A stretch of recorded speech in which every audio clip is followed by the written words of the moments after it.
Bardock made one thing clear to Kakarot: protect his sister. The pods blasted off, but sadly, the lack of 2 space pods actually alerted the Frieza Force. One of the many spaceships orbiting the planet fires a beam at one of the pods. Though it only grazes Caulifla's pod, it is enough to damage the input, and it's set off course just by a tiny bit. The 2 pods continue on their way. As they leave orbit, the soldiers message Frieza's lieutenant, Zarbon, saying that 2 unidentified space pods had exited orbit. Zarbon tells Frieza about this new update, but the Emperor brushes it off. It's just 2 lowly monkeys that weren't even registered in any of their scouters. What could any of them do to their empire? Frieza laughs, continuing his plan to eradicate the Saiyans. While Goku landed in a place familiar to us, Mount Paozu, Caulifla ended up landing on the land of Gurumis. Her pod crashes near a town, near a farm belonging to a family. The father of the household rushes out to see what the explosion was. It couldn't be King Gurumis' men using explosives to mine blood rubies so close to his home, could it be? When he goes to investigate, all he finds is an enormous crater near his crops. When he goes over to it, it springs open, and he discovers a small girl inside. At first, he has no idea what to think of this. What's this giant metal rock, and why does this girl have a tail? He picks her up, and she immediately bites his arm. He takes her back to his home, where he introduces her to his wife and his daughter,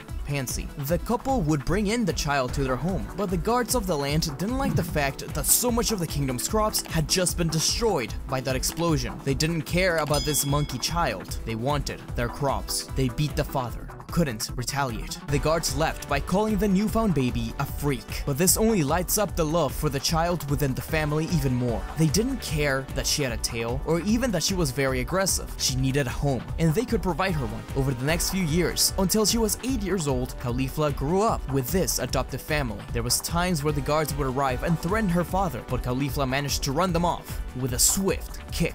She was very strong, and for a while, the guards didn't bother them. Her parents also had to name her something. Seeing as how she fell from the sky, they named her Amaterasu, though I will keep calling her Caulifla from here on out. Caulifla yearned to go out. She had never been allowed into town. It was just dangerous, and they were always asleep early so they could work in the morning. What their parents didn't know was the numerous times she would sneak out into the forest. She would train, fight beasts, and make friends. She began a gang of her own, in the form of a group of runaways and orphans. They too were her family. Pansy knew about this, and was inspired by Caulifla's rebellious nature. In fact, one day Pansy shot a slingshot at one of Gurumis' men. This was the last straw. The guard came in to attack, but Caulifla and her father got in the way. They did well against them, but were eventually both brought down and taken to the castle. The whole family was imprisoned, except for Caulifla, who was brought to King Gurumis and given an ultimatum that she would be used to find the Dragon Balls and bring them to him. Pasta and Bongo, Gurumis' top men, would go as well. If she was successful, her family would be free. Without much of a choice, and barely knowing what the Dragon Balls were, they all headed out. Caulifla was given a hover disc,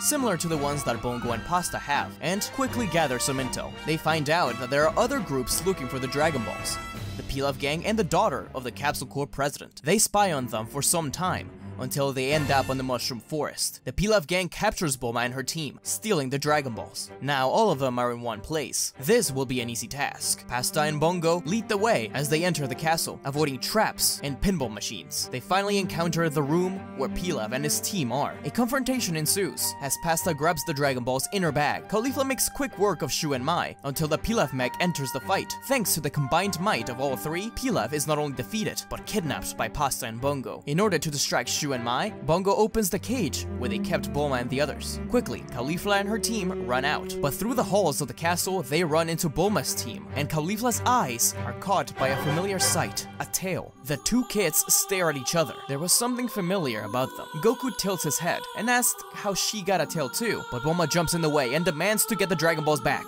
This snaps Caulifla out of it, and she flees the castle. The three zoom towards King Gurumis' empire, already victorious, but not too far behind. Bulma Goku, Yamcha, Oolong, Puar, Mai, and Shu are in hot pursuit. The bad guys and the good guys formed a pact that they would help each other out. After all, Pilaf and the Dragon Balls were taken. A small altercation begins when Goku catches up to Caulifla on his Nimbus. The aerial fight showcased a lot of each other's skills. Caulifla fights dirty and gets an upper hand in this way, but she lacks the expertise and experience of Goku. She's clearly overwhelmed, but a rocket from Pasta takes him down. Bulma and the others nurse Goku back to health on their way to the castle, where Caulifla presents the Dragon Balls and Pilaf to the king. The king laughs, saying that he was glad to see her successful. Now they will begin to have a feast, celebrating the Dragon Balls and the death of the village. When Caulifla asked about her parents, the king laughed. Caulifla couldn't believe her ears. She did all of this to save her family and her village, but once again, she had been betrayed. She tried to retaliate an attack, but Pasta and Bongo defended their king. Without much of a choice, Caulifla retreated. She sits outside of the steps, thinking of what she can do. It seems helpless. Meanwhile, Goku and the rest arrive at the village around the castle. There, a group of kids see Goku and approach him, asking him if he's related to Caulifla. He answers that he doesn't even know who she is, but they point at his tail, so they are friends with the run that attacked them, thinks Bulma. But the kids argue that she isn't just their friend, but their leader. She has taught them to fight, defend themselves. They would steal food,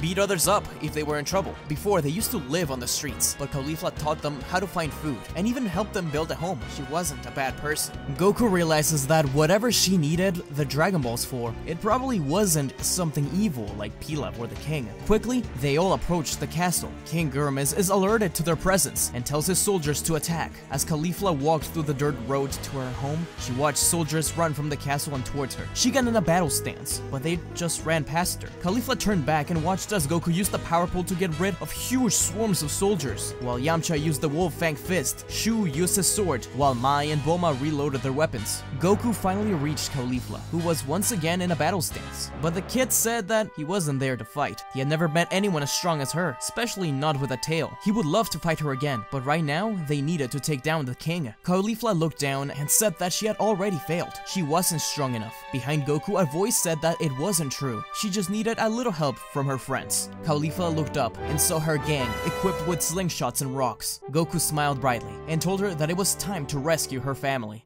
Hey kids, don't go away. We'll be right back. Hey everyone, I hope you're enjoying the video thus far. If you like this sort of content, want to see more, and support the channel, then consider becoming a Patreon. There, you can help support the channel through various tiers while getting some perks of your own. As a Patreon, you will be helping improve the videos, get them out faster, fund the awesome thumbnails, editing, and much more. Overall, this is the best way to ensure that I can keep providing you guys with awesome Dragon Ball content. Plus, you get some neat perks, like an extra discussion video every other week, early access to videos such as this one, and behind-the-scenes content. So be sure to go to patreon.com/Smugstick and consider supporting the channel. Thank you to all the current patrons for your support, and let's get back into the story. And now back to our show. The new team stormed the castle, defeating swarms of soldiers. Every punch from the monkey-tailed kids felt like training, pushing each other to their very limit, as they learned something new while watching each other battle. Finally, they reached the throne room. Pasta and Bongo rushed at Goku and Caulifla, but they didn't stand a chance. At the same time, Shu and Mai freed Pilaf, but from behind them, the huge form of King Gurmiz appeared, his tummy glowing. A single punch from him shook the entire castle. Even Goku struggled. Goku fired a Kamehameha that pushed the king back, but he was still fighting strong. Caulifla was surprised to see that attack, and instantly recreated it in the form of her own Kamehameha, making the king fall backwards. Bulma was surprised at how well the two fought together, and how similar they were. Maybe they were part of a new race of mutants, but she realized just why the king's tummy was glowing. He had eaten the Dragon Balls. Pilaf overheard this, and in an instant, called forward Shenron. The king was just about to beat down Goku and Caulifla when a huge flash of light shone upwards from him. The god dragon Shenron was summoned, and the king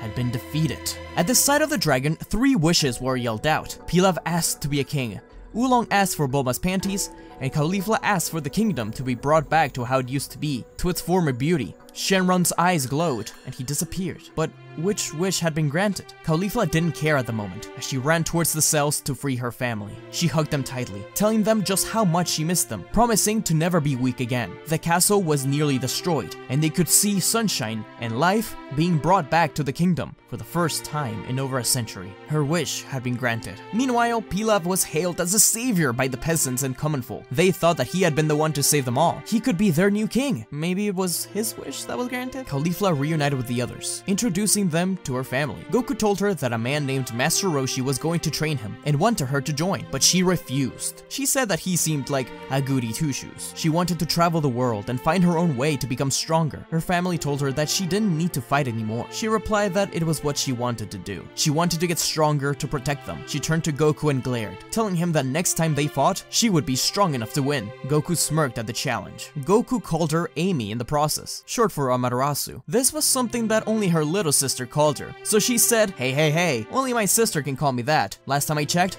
you ain't family. The two parted ways, Goku on his flying cloud and Caulifla on her hover disc. What they didn't know was that their destiny would soon interweave again. While Goku's adventures continued as usual, he pushed himself further, knowing there is someone out there so similar to him, someone with a potential of being ahead of him soon. Caulifla, on the other hand, traveled the world for a few months. She made new friends and enemies. She met a young martial artist named Mark, who took her to his dojo, the Satan Dojo. He spoke very highly of his master, who had passed away not too long ago. He was now going to be the leader of the dojo, and invited her. She refused again, thinking that their martial arts were complete rubbish. Mark explained just how his master had died, having been killed by a powerful man with a long ponytail and the words "kill you" written on his back. She wanted to find and fight this man. She left Mark again, but Caulifla considered him a friend. Caulifla soon found her way to a bar, and sure enough, the man was there. He frequented it. Caulifla immediately challenged him, and the man reluctantly agreed. He wasn't in the business of hurting little girls, but she had spunk, and he liked that. The two fought briefly, with the man simply toying with Caulifla. She was defeated,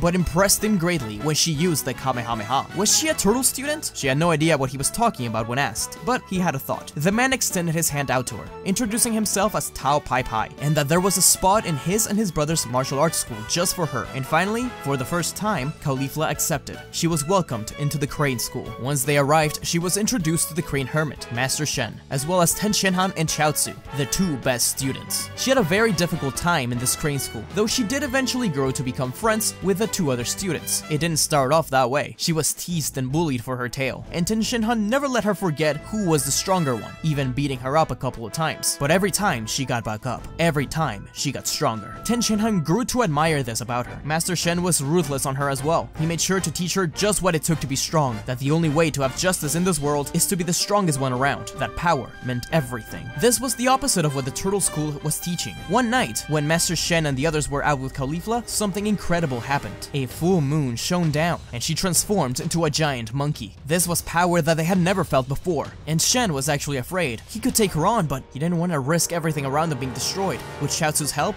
he was able to paralyze the girl until the morning. A monster monkey. Now this was interesting. This definitely put his school above Roshi's, but this display gave Tao an idea. He started to take her on assassination tasks, showing her the most ruthless methods of attack, even being able to kill a man with just his tongue. Caulifla became a great mercenary in her own right, believing that this was simply the survival of the fittest. Eventually, alongside Tao, she was hired by the Red Ribbon Army. She didn't quite understand what her power was. She just knew that sometimes she would be let go in the middle of battlefields during a full moon, and suddenly the Red Ribbon would win, even though there were a lot of casualties. She was also tasked with a lot of assassinations, and one day, Tao was tasked with a very special one. Caulifla watched as her master took a pillar and threw it off, flying over it. She wasn't sure what the task was. She just knew that he needed to defeat someone that was looking for the Dragon Balls. In the meantime, she trained in the Red Ribbon Army base. Part of Caulifla really did believe in the Red Ribbon Army. They were slowly becoming the strongest army in the world, and power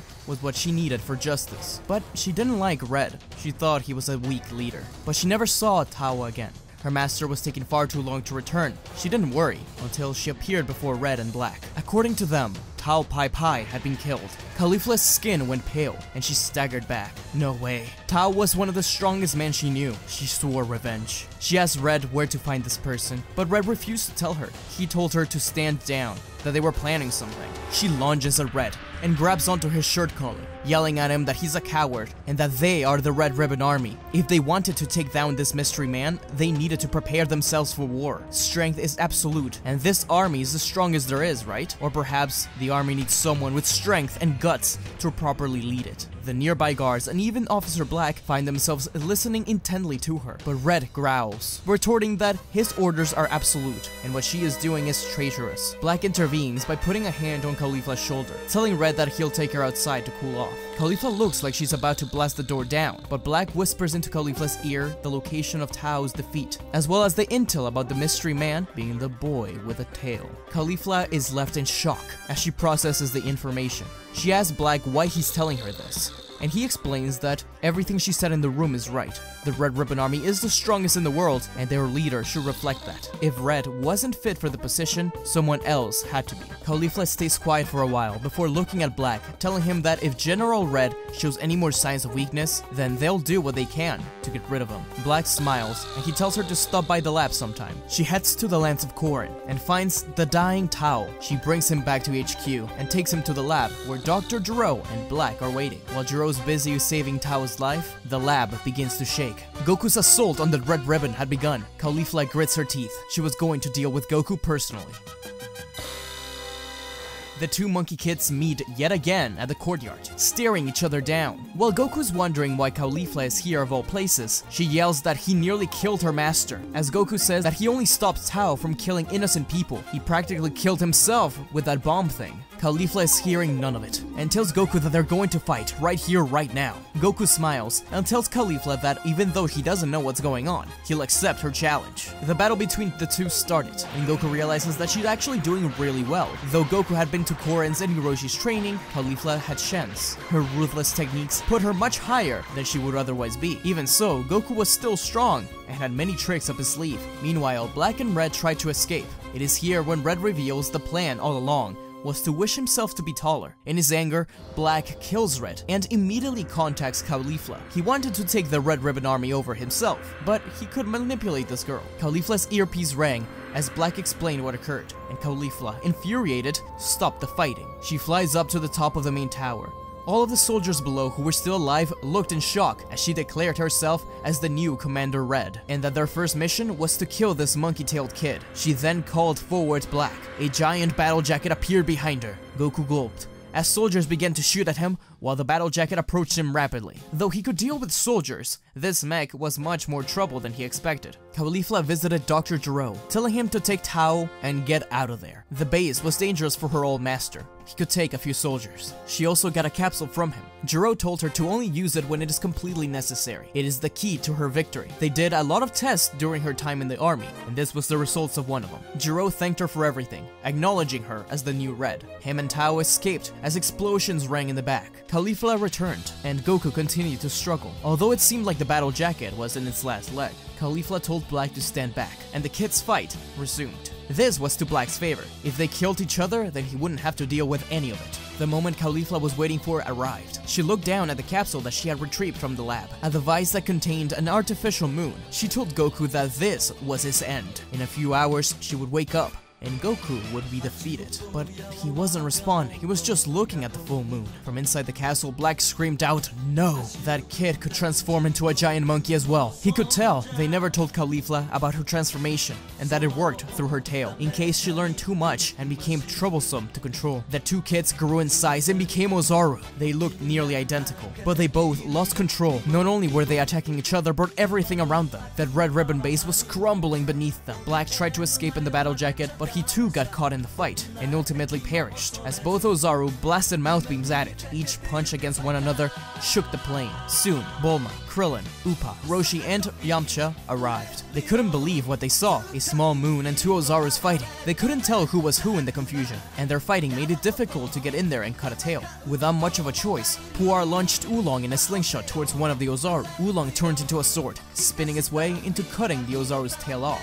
The monkey became smaller. They had gotten Caulifla. Bulma and Yamcha ran up to her with clothes and ran out of Goku's field. He continued to rampage when Caulifla came to her senses, and she freaked out, pushing Yamcha away. She asked what was happening, but her answer was given as her eyes widened to see the giant monkey. She freaked out, but put two and two together. Was this what she was? Roshi explained that he thought he had taken care of the problem by destroying the moon during the 21st Tenkaichi Budokai, but the Red Ribbon was smarter than he thought. She said that she didn't care. She needed to kill Goku for what he had done to Tao Pai Pai. They all pleaded with her, but she wouldn't listen, instead flying up to the Ozaru and landing a barrage of kicks and punches against his stomach. But the Ozaru was barely flinching, instead grabbing Caulifla and slamming her down. Roshi ran up to her, telling her to listen. Tao Pai Pai was an awful person, along with Master Shen. Roshi knows what they taught her, that power was the only way. But this wasn't true. He continued on with his speech, and slowly she started to understand, though she wouldn't admit it. Either way, she couldn't win alone. That much was clear. Caulifla explained to Roshi that she would get her revenge sometime, but for now, they needed to take down Goku. Yamcha and Roshi nodded. They needed her to distract him, while they tried to cut his tail off. She flew up to the Ozaru once more, but instead of attacking, she flew around like a fly. The Ozaru tried to catch her, but she would Dodonpa his fingers away. This was just enough for everyone to get into position and pull the tail. Caulifla was caught, and she couldn't get away. The Ozaru began to squeeze tighter and tighter, and just as Caulifla was beginning to lose consciousness, the tail was ripped off, ending the battle. Caulifla dropped to the floor, exhausted. The team celebrated for a bit, clothing Goku.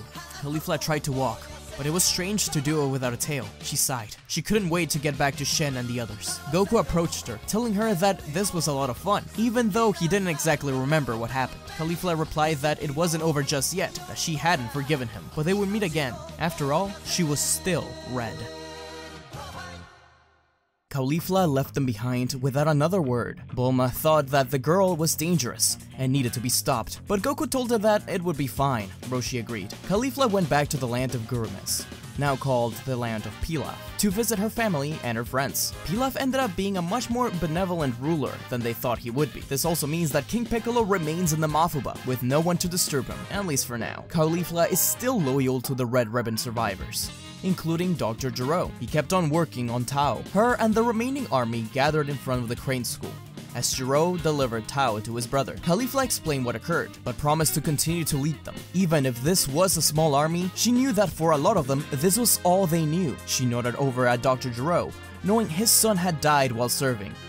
Over the next 3 years, the army served as mercenaries and hunters for various clients, led by Caulifla and her connections with Pilaf and the assassination world. Caulifla started to push the army to do charity work, help rescue people, and serve as aid in places in conflict, rather than being a band of mercenaries. They were more of a private army, an army without borders. This is when disagreements started. Gero in particular wanted to hunt down and kill Goku, but Caulifla didn't care about that. At least not for now. Gero angrily left the army, which hurt Caulifla greatly. Now 15 years old, Caulifla still trains daily with Tien and Chaozu, although they sense her being much more different, and so does Tsuruzenni, the Crane Hermit. He tells them that they will enter the Tenkaichi Budokai in order to show the Turtle School their power. Caulifla remains silent during this announcement, while Tien and Chaozu excitedly get ready to defeat their enemies. When the tournament arrives, the Crane School immediately shows how ruthless they are. First, Tien wins by breaking Yamcha's leg. This shocks Caulifla. A few years ago, she wouldn't have winced, but Yamcha had already lost. There was no need to be so cruel. Chaozu also played dirty, but he was outsmarted by Krillin. Although she felt shocked by Tien's display, she tried to keep up with them. Her match was against Jackie Chun, and she mocked him as an old man right away. She said she was going to kill him, but Jackie, Master Roshi in disguise, knew she didn't mean it. She just tried to impress her master. He was concerned. He knew this girl wasn't evil. He had seen it, but the Crane Hermit was getting in her head again. Perhaps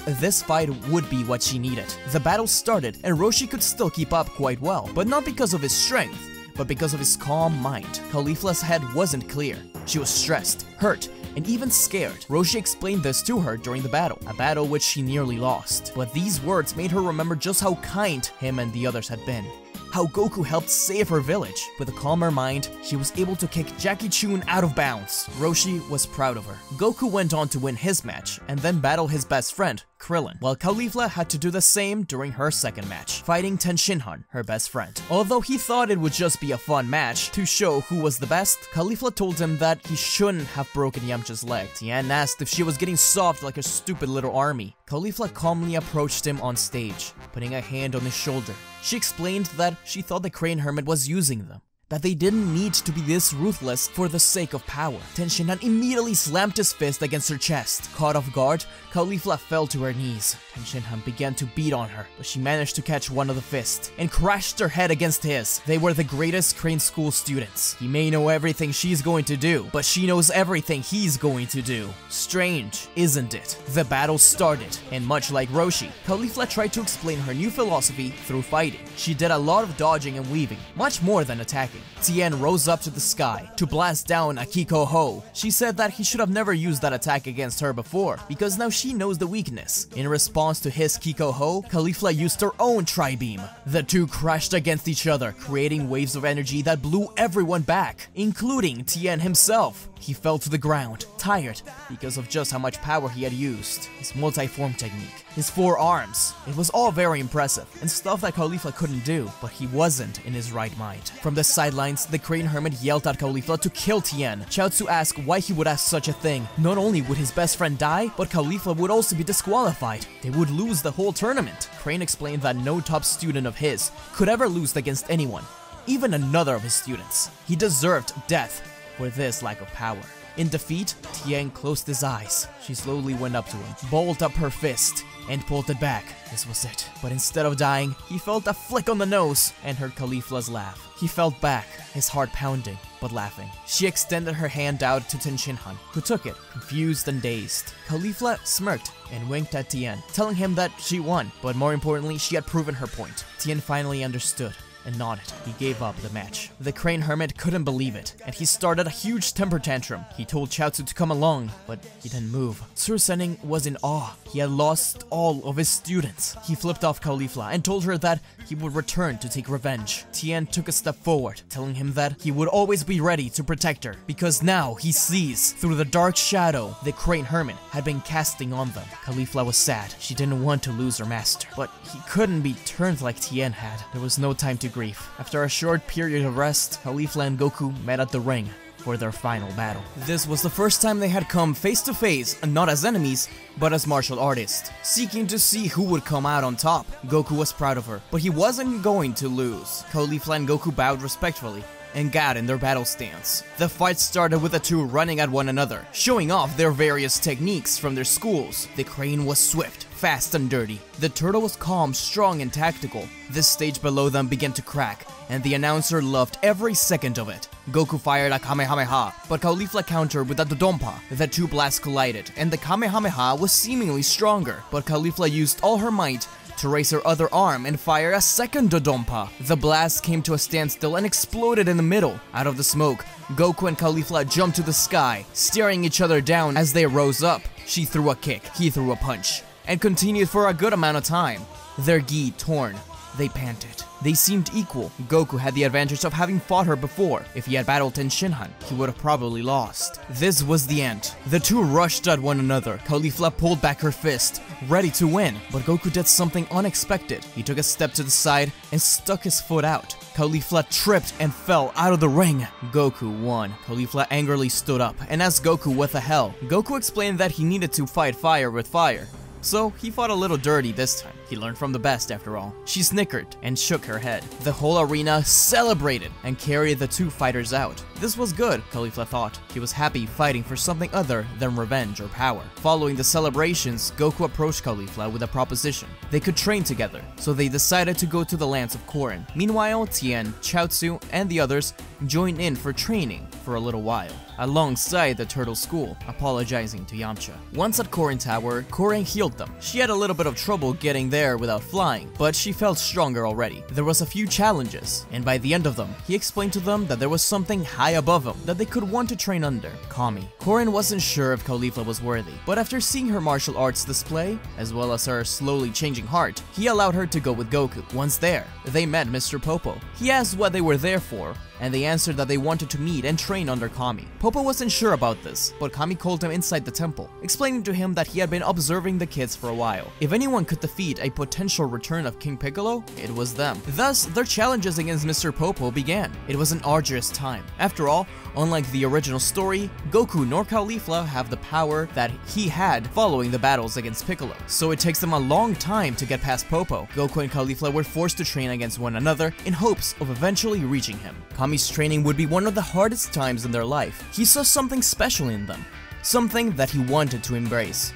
Yet, he feared. He knew there was no way they were from this world. But there was something beyond, as if they had known each other their entire lives. They had just recently become allies, but they knew each other's styles so well that they could be considered no way, thought Kami. Caulifla has been having nightmares her whole life. Nightmares of a white flare, a powerful scream of a woman, and a golden aura. She always tossed it up to her hyperactive imagination. But unbeknownst to them, there was something else, almost as if she didn't originate from this universe. Kami helped her and Goku control their ki and strengthen their bodies. The entire time he hoped that a possible resurrection of Piccolo would not arrive, and it never did. But something horrific would. Down below, in the lands of Korin, Upa and Bora gathered some wood for a night fire. But once they returned to the site of the tower, they watched the area engulfed in flames. They can't believe it. Their home destroyed. They go to a nearby cave to hide for the night. Within the trees, a man's laugh sounds off as the night sky shines over his domed head. Next to him, another man with a domed head. And finally,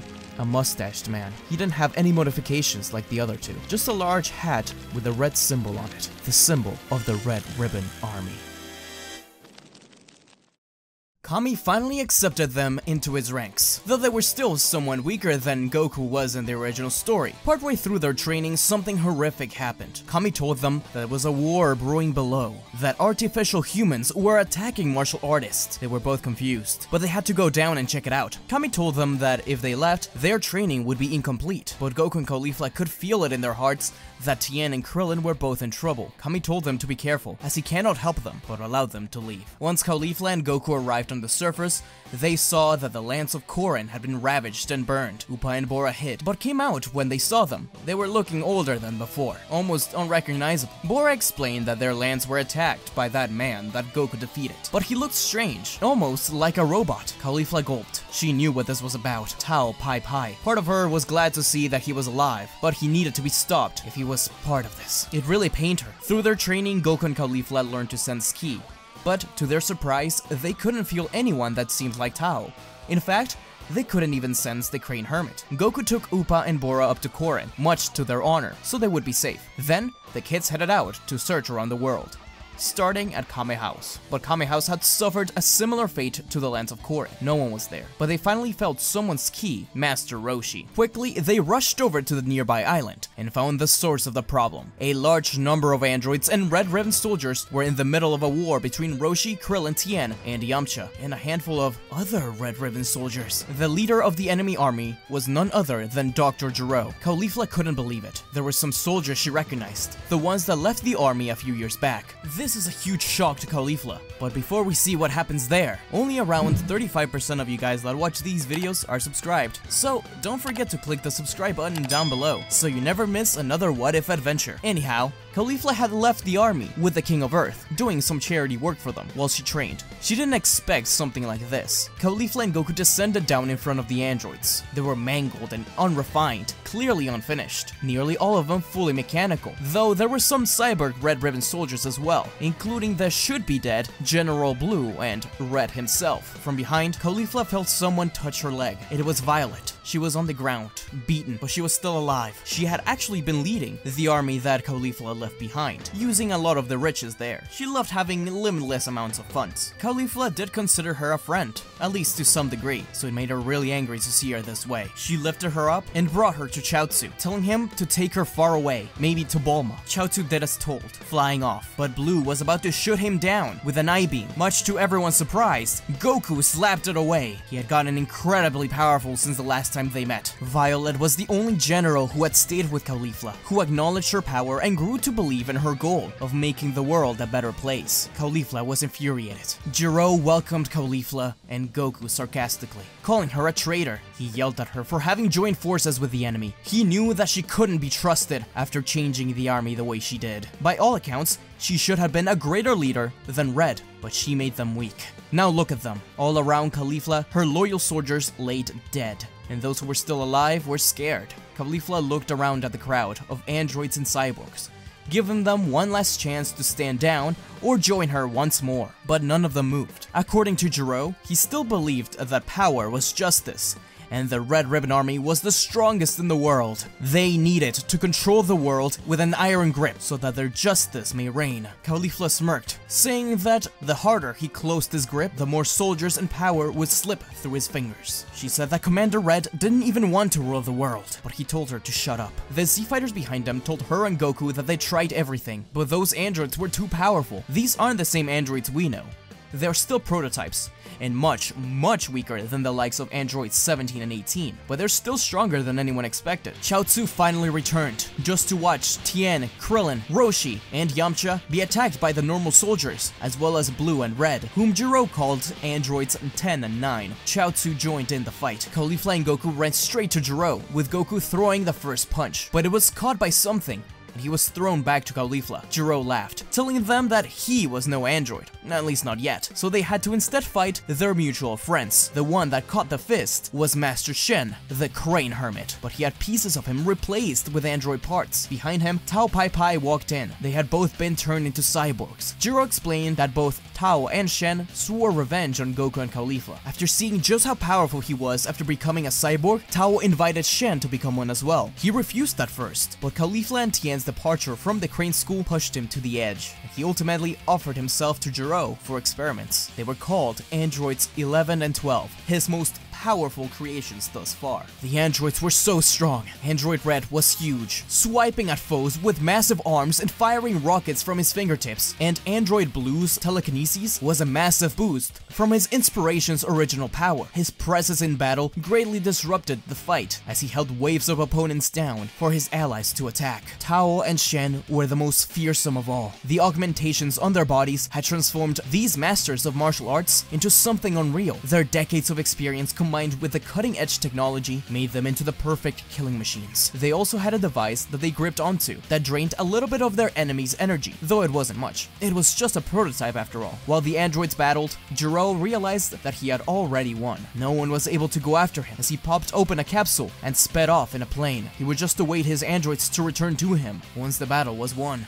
Goku and Caulifla's best efforts couldn't keep up with Tao and Shen, even when one lucky strike from Goku took out one of Shen's arms. The android simply stared at Goku. The kid apologized. He didn't mean to maim him like that, but Shen smirked and told him not to worry, because his crane had opened its mouth and shot a huge, concentrated beam that sent Goku flying back into the battle behind them, knocking over Krillin and Blue in the process. Goku struggled to get back up, but Shen landed on top of him and continued to beat him down. His friends, Krillin, Yamcha, and Roshi jumped on the back of Shen, pulling him back and firing a triple Kamehameha. Shen managed to absorb some of it, but the power was such that the device exploded. Goku thanked his friends and stood tall by them. Meanwhile, Caulifla kept on fighting Tao. She tried to reason with him, telling him that he can still stop this. There are other ways to achieve power, but Tao didn't say anything. He slashed across Caulifla's chest, cutting part of her Crane School top. She knew he was too far gone to be saved, but even if she knew she had to defeat him, she just couldn't. Another blast from the crane came ahead, and she looked back to watch Goku block it head on in order to defend his friends. They couldn't keep going like this, but before she could say anything else, someone else spoke up. Master Roshi. He told everyone to leave, to fight another day. They were all now Turtle School students. Play well, eat well, and rest well. In the end, that's all that mattered. Goku yelled at Roshi to stop. They can still win together, but Krillin put a hand on Goku's shoulder, telling him that they needed to go. It took a bit, but Goku accepted it. He told everyone to take as many soldiers as they could and follow him, calling down the flying Nimbus so he could ride it while holding the soldiers. Krillin and Yamcha couldn't fly just yet, so Tien and Chaozu helped out. Caulifla, without saying another word, opens her aura to push away Tao and flies after them too. Shen is about to fire another beam from his hat, but Master Roshi appears before it, bulking up and smashing Shen into the ground. Shen got back up instantly. Roshi was surrounded. Blue, Red, Shen, Tao, and some other prototypes. He didn't think he could win like this. He looked straight at Shen. He was once his friend, his partner under Master Mutaito. He pleaded with him one more time to join him, extending his hand out, but Shen stood silent, saying that it was too late late for him. Shen pointed forward, commanding the other cyborgs to attack. As all the various villains began to rush towards him, Master Roshi took one long sigh, cupping his hands to the side. He thought of his students, including Tien, Chaozu, and Caulifla. He never got to teach her much, but he was able to help her turn good. That's what really mattered. But above everyone, he thought of Goku and Krillin. He was very proud to see the two of them grow as powerful fighters. A blue orb glowed, and he fired the most powerful Kamehameha thus far. It completely blew everyone away in the island. All the heroes looked back at the explosion with tears in their eyes. Krillin looked at Goku, who shook his head as they sped off. He couldn't feel his master's ki anymore. The smoke and dust around them settled. Shen and Tao walked towards Roshi. He had damaged them with a Kamehameha, greatly, but Shen had gotten him with a Dodonpa at the same time. Red informed them that sadly, Blue had been taken down in the blast. Shen said that it didn't matter. Roshi was defeated. All they had left to do was defeat Goku and Caulifla. For now though, they could return to Gero and get fixed up. They could still recover Blue. Dr. Gero would spend some time fixing them, telling them that he had begun to make progress towards future androids. Meanwhile, Goku and the rest arrived at the lands of Korin. They leave the soldiers below and bring both Upa and Bora down to welcome them. The two were very grateful to Korin for letting them stay up there, and he says that they're more than welcome anytime. But for now, the fighters need to train. Korin realizes the gravity of the situation once told that Roshi had been killed. After all, he was the only other person to make it up there. He didn't want to use it, and he didn't know how effective it would be, since they were already so strong now. But the Ultra Divine Water would be useful. Caulifla wasn't sure, but Krillin and Tien encouraged her. Her and Goku were their only hopes. The two drank it, but realized that it wasn't enough. They just knew it. Korin sighed, and said that maybe going to Kami for some more training is the only way. He has some secrets he hasn't told them yet. Goku and Caulifla are surprised, and Korin allows passage to Kami's lookout to all of the Z fighters, who are incredibly surprised. Kami tried to tell them that he can't do anything to help. This is an earthly matter that must be resolved by earthly beings. Their training was incomplete, but he couldn't intervene. Caulifla was about to step up, but it was actually Goku to do it this time. He questioned Kami, asking how he could be considered the guardian of Earth while standing behind and doing nothing, while some robots killed everyone. Caulifla agreed, explaining that they know their training is incomplete, which is why they have returned. Even if they don't finish it right now, there has to be something they can do. Kami looked at his two students, then to Krillin, Tien, Chaozu, and Yamcha. He sighed, telling Popo to take care of the rest, and led Goku and Caulifla inside the temple. Popo smiled and showed off a little bell. The fighters were confused, but they would soon understand. Inside, Kami told the two what he had been keeping from them. It was something dangerous. People go insane. He opened the door to an endless void, only explaining that one day is a whole year, and that their training would begin immediately. Goku and Caulifla looked at each other and gulped, but there was a rush of excitement within them. The two high-fived each other and instantly rushed in to begin their training. Caulifla and Goku entered the time chamber. It was, lonely.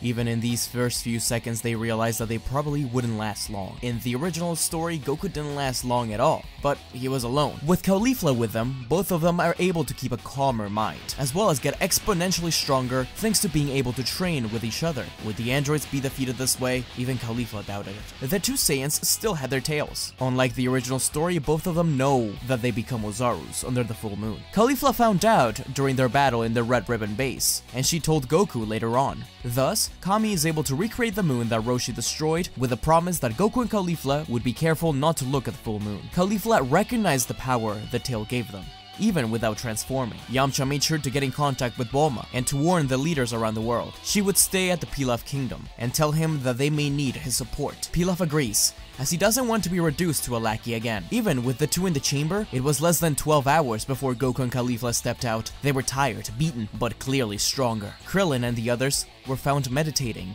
with Kami and Popo. They all felt their ki once they appeared outside of the chamber. They were so surprised that they jumped and opened their eyes. Popo reprimanded them, and Kami stepped to Goku and Caulifla. He explained that it looks like their training went okay. They lasted longer than he expected, but neither of them were talking much. It was clear that the experience had affected them greatly. Kami invited them to rest for a bit, and got Krillin to bring a pair of senzu beans. They were all finally healed, and the humans had grown immensely in power as well. They were ready. Popo wished them luck, telling them that their training had just begun. Kami nodded at Goku and Caulifla. Once they flew out, a smile formed on Kami's lips. If they ever needed anyone to save them from Piccolo, they would be the ones to call. He was proud and couldn't wait to welcome them again. But how would they find the androids?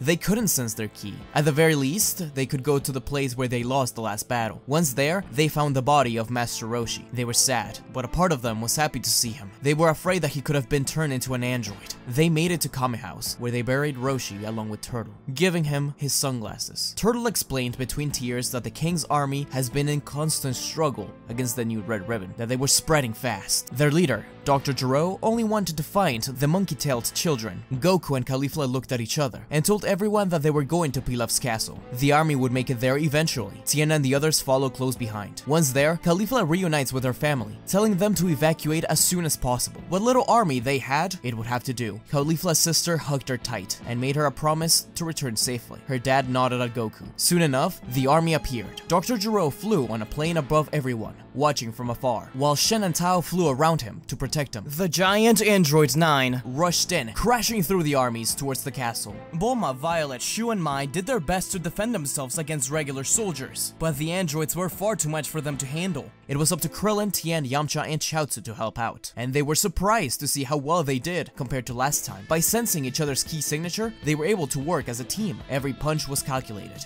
Every key blast counted. They were still struggling, but they could actually stand a chance. Red slammed his fist down, knocking back Krillin and Tien. Once they got back up, they realized that they couldn't move. General Blue had gotten his psychic skills on them. They were in trouble. Thankfully, Roshi's Kamehameha had gotten rid of the majority of the other prototype androids, so it was just these and the regular soldiers. Meanwhile, Goku and Caulifla paced back and forth within the throne room. Pilaf watched them nervously, wondering what they were doing. In reality, they were just very hungry. He fell off his chair once he heard their stomach grumble and got them some food immediately. The two heard a noise from above, and boom! Something crashed through the ceiling. Tao and Shen, they were already looking stronger with new repairs. Gero used the plane's loudspeaker to make an announcement, declaring the Red Ribbon Army as reborn, and the end of Goku and Caulifla. Shen and Tao descended, saying that the two kids will soon be dead like their master. Their fight began. Goku rushed directly to Shen, ready to avenge Roshi. Tao sliced Caulifla again, but this time she was ready, catching the sword between the palm of her hands and snapping it in half. The fight was intense, and the kids were doing a lot better. Shen and Tao jumped back, pointing out their arms. Caulifla jumped in to hug Pilaf to protect him, and a giant pair of blasts struck Goku and her back. Pilaf was okay, and he managed to run out of the castle. It really hurt him to see it crumble. He just had to count on Goku and Caulifla. The androids approached them slowly, ready to kill them, but just then, a huge crash came through the door. It was Yamcha and Chaozu pushing Android 9 through the wall and into Tao and Shen.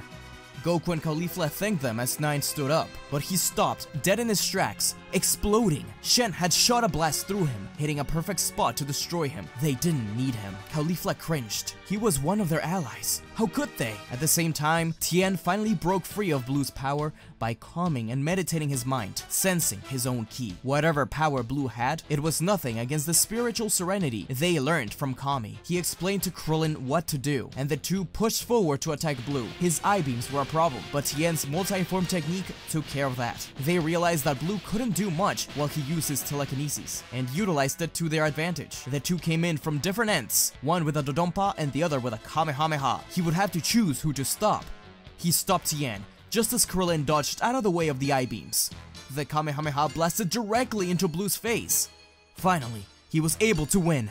That was payback for the Pirate Cave. They needed to go see what was up with Goku and the rest. When they arrived, they watched Tao and Shen battling everyone. Shen's crane hat blasted at Chaozu and Yamcha, flying off against the wall. Krillin tried to help, but he was caught by Tao and slammed against the floor. Tao looked back and blasted at Tien through his eyes. Goku and Caulifla watched in disbelief, their friends falling around them. They needed to finish this quickly. They took a step forward, but they were surprised to see all of their friends stand up at once, saying that they can't give up just yet. Tien looked at Caulifla and smiled.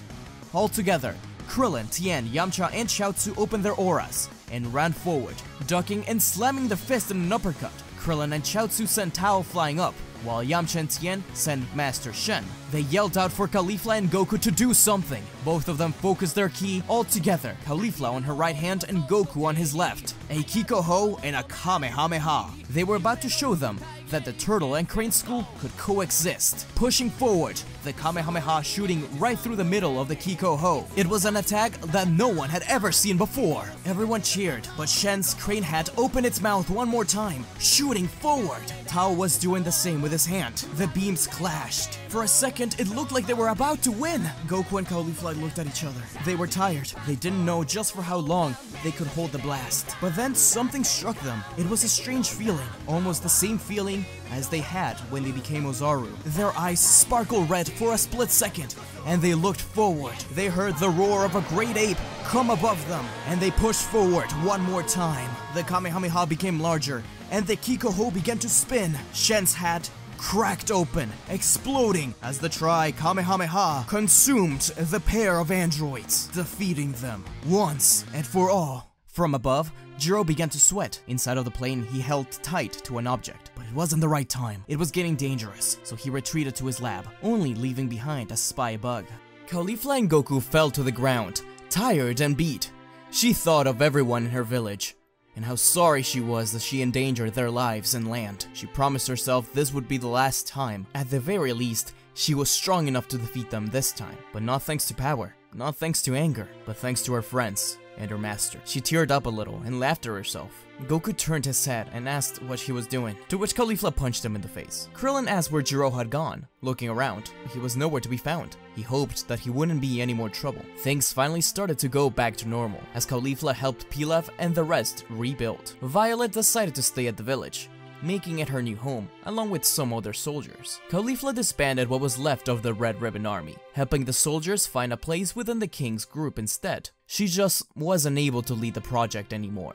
She didn't want to be tied to that old life. She just wanted to travel the world and get stronger. Goku and the others gathered the Dragon Balls, wishing for everyone killed by the androids to be brought back to life. They were all very happy and welcomed Muten Roshi back. Caulifla, Goku, and all the humans returned to Kami's lookout, where they finished their training, thanking Kami, Popo, and Korang for everything, though neither Goku nor Caulifla dared enter the Room of Spirit and Time again, at least for now. A couple of years later, the Z-Fighters descended down to participate in the martial arts tournament. There, Goku met back up with Chi-Chi, whom he would eventually marry. The final match was a rematch between Caulifla and Goku, an exciting battle that left everyone in shock, as this time it was Caulifla that defeated Goku. The area was nearly destroyed in the process, but Goku was happy to accept defeat. She had made so much progress, and he was very proud, though he knew that next time he would be the victor. At the end of the tournament, Caulifla said goodbye to everyone, as she packed her bags and began towards the sunset. It was bittersweet, very sad, but she felt someone touch her shoulder. She turned around to see Ten Shenhan smile at her, and Chaozu too. They wanted to go along with her, and thus, a few years of peace came and went. Goku had a child named Gohan with Chi-Chi, while Caulifla and Tien settled down at a farm together. Well, not together. They would never say that. There was an upcoming reunion at Kame House that Caulifla wanted to attend to. Tien decided to stay behind. But on the way to Kame House, Caulifla felt an incredible presence. Something familiar, yet so different and powerful. More than anything she'd ever felt before. She closed her eyes to find it, but it was as if a shock of electricity hit her when she located it. She was scared. It was coming right to her. Without much of a choice, she rushed to Kame House. Whatever this being was, it could mean trouble. Caulifla landed as Goku introduced everyone to Gohan. She patted the child on the head as she landed, having already taken care of him quite a couple of times, though she wished he was a little less whiny. Caulifla looked at Roshi, then back at Goku. She asked if they could feel that. Instantly, Goku jumped back, pushing Gohan behind himself. The power was getting closer. The two got in their battle stances. Krillin too. He sensed it. As if a flash, a figure appeared. A man with long hair and a strange device on his ear. Goku told Krillin to take Gohan inside, but the kid wouldn't let go of Goku's pant leg. The man had a horrible, menacing aura, but he smiled, almost warmly. He opened his arms out and laughed joyously. His next few words cut through the silence like a knife, saying, "It is so good to see you two again, brother and sister." Everyone's eyes widened, with Goku and Caulifla glancing at each other, then back at the man. They watched as he unwrapped something around his waist. A tail. Our two heroes' tails danced nervously behind them as their skin went cold. Just who was this? Goku and Caulifla stare in disbelief. Brother? He was supposed to be their brother? The fact that they had known each other for so long, yet never realized they could be related, was insane. But it did make sense. The tail, the hair. Kami even said that there was something familiar within the two of them. But above all, they were aliens? Raditz went on to explain that he had wanted to come and see them for a long time. But if the planet needed two Saiyans to be taken over, then he needed to be a little bit more cautious. Especially with Frieza still around. Goku and Caulifla simply looked at each other, confused. But Raditz demanded to know why the humans had not been exterminated yet, giving them an ultimatum. Either kill 100 humans and join him, or he will take Gohan. He snatched the little kid right from under Goku, but he responded with a powerful kick to the face. Raditz was actually hurt, staggering back with a nosebleed. He couldn't believe it. Goku and Caulifla had been training together and becoming more and more powerful, so they're stronger than what Goku and Piccolo were in the original story. Raditz clicked on his scouter. The moment of Kakarot's kick, his power spiked up to 650, while Caulifla kept her ki unhidden, reaching 700. They were very powerful, but still not enough to face his power level of 1,500. He expanded his aura, pushing both of them away and flying off with Gohan. Caulifla and Goku wasted no time, taking their Dragon Radar and following the signal to Raditz's location. Krillin followed as well, while Roshi and Bulma took the plane. Once they arrived, they found a hellish sight, creatures springing from the ground. Raditz called them Cybermen. He was worried that something like this might have happened, that since he never heard back from them, they might have settled on Earth. Thankfully, he brought with him a couple of Cybermen to keep him company. Two of them smirked proudly. They were a yellow color, rather than the green we know, indicating them as Kyokunman, a slightly weaker version of the green Cyberman. After all, it would be difficult for Raditz to control something that's as strong as himself. The Kyokunman attacked Caulifla and Goku relentlessly. Though the Saiyans were stronger, it was still a bit of a struggle, especially once one of them jumped on the back of Caulifla and dug his claws in, ready to explode. Goku created a ki shield around himself as he pushed himself forward to drag the monster away, but it exploded and caused quite a bit of damage. His clothes were tattered, but the Cyberman was gone. Caulifla asked if Goku was okay, and he nodded, though she could tell that he was weakened. They were about to face off against the last Cyberman when Krillin arrived and told them to take care of Raditz while he fought the Kyokunman. Krillin knew that he would have a harder time than they would, but if he could keep them from wasting time in order to save Gohan,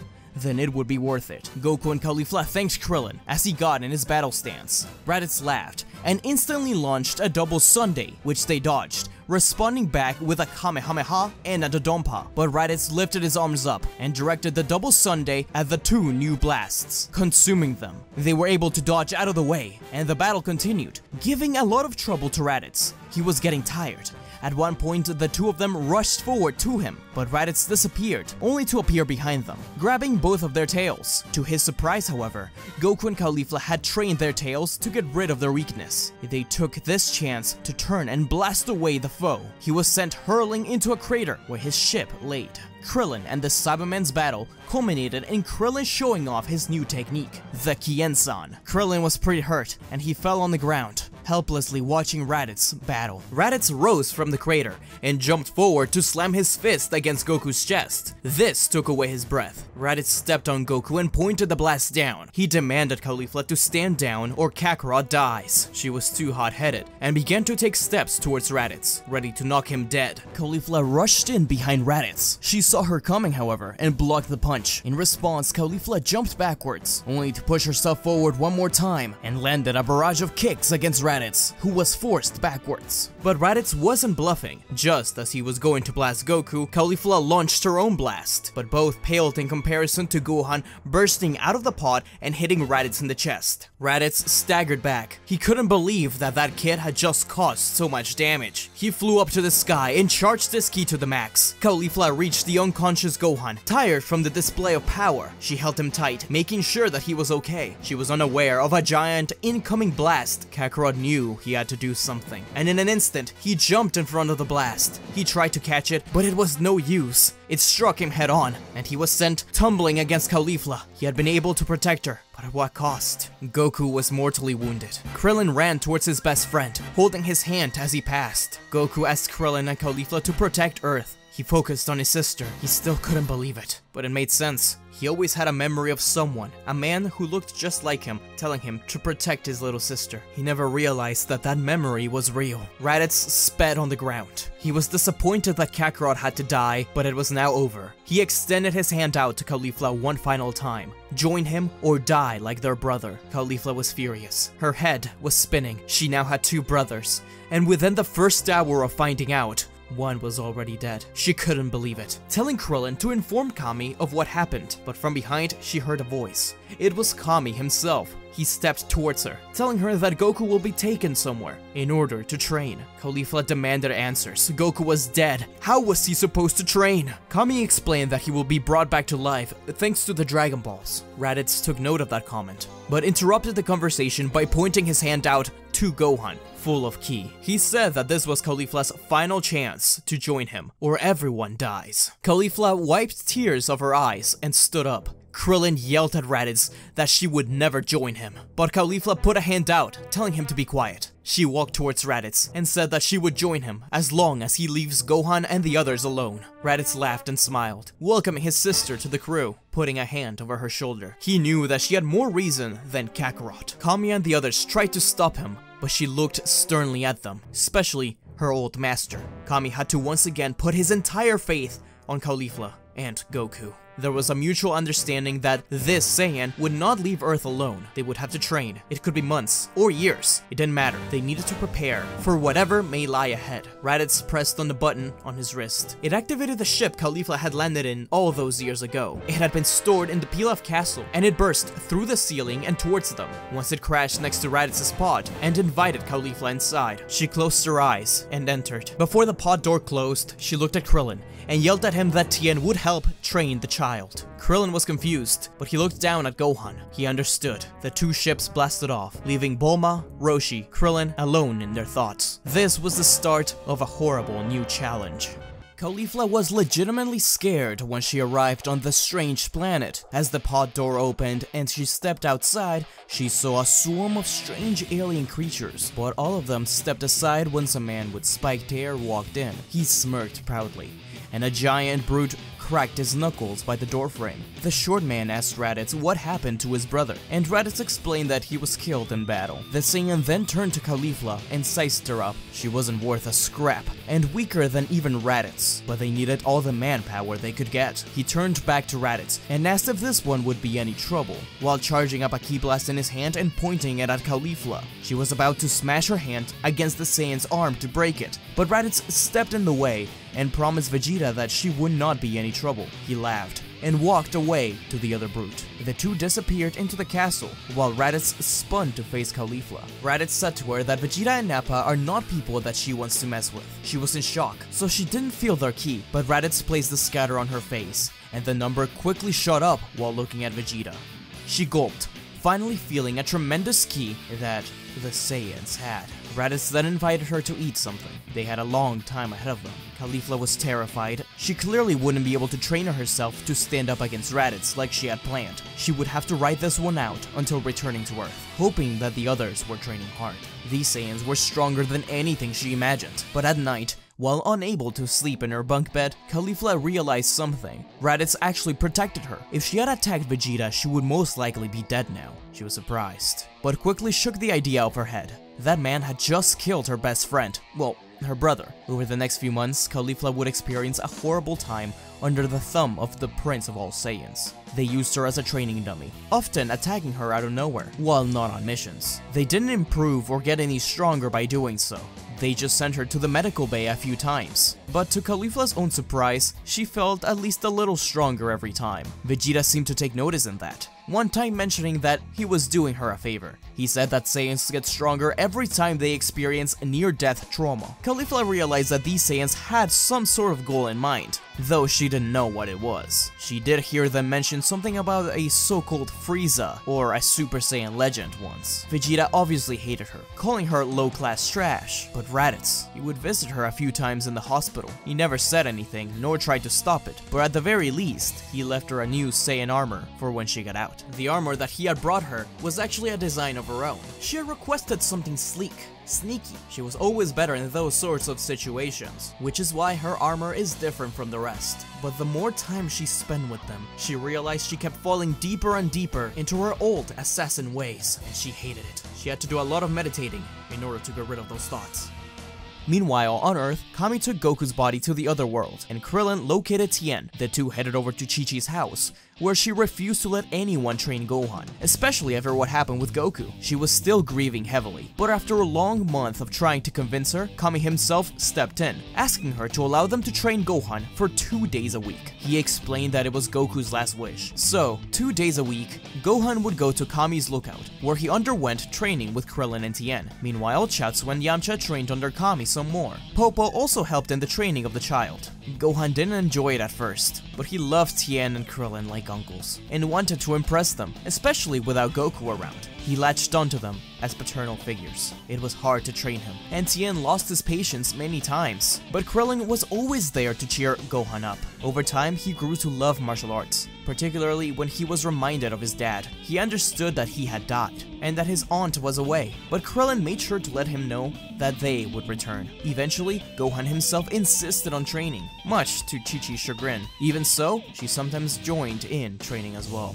Caulifla was taken on a couple of missions, and she knew that Vegeta didn't trust her one bit. She hated having to go back to this lifestyle. Her life as an assassin was far behind her, but if she wanted to survive this, she would have to go along with it. Vegeta started to trust her once he saw her kill a couple of natives to a planet. She had tears in her eyes as she did it, and promised to someday revive them with the Dragon Balls. She wished it had been her, but she needed to save Earth. After the planet's conquering, the four of them sat around eating. Vegeta finally stood up, looked directly at Caulifla and Nappa, and asked what those Dragon Balls that they were talking about on Earth were. Caulifla was in shock. She didn't want to answer. A sweat drop fell from Raditz's forehead, and he simply said that they could be used to revive people. Caulifla tried to intervene, but Vegeta shushed her, telling them that it didn't matter anyways. Who would want to go to a planet like that? But in the back of his mind, he kept it. He would head to Earth soon enough. As the two spent more time together, Raditz began to actually care about his sister, as much as she hated being called Caulifla. Remember, her name on Earth is Amaterasu. She tried to convince him once that they could live on Earth together as a family, but Raditz said that it was too late for him. She didn't bring it up again. She was afraid that he would tell on her. Didn't matter anyways. One night, after a long day of conquering a planet, she heard a voice in her head. It was Goku.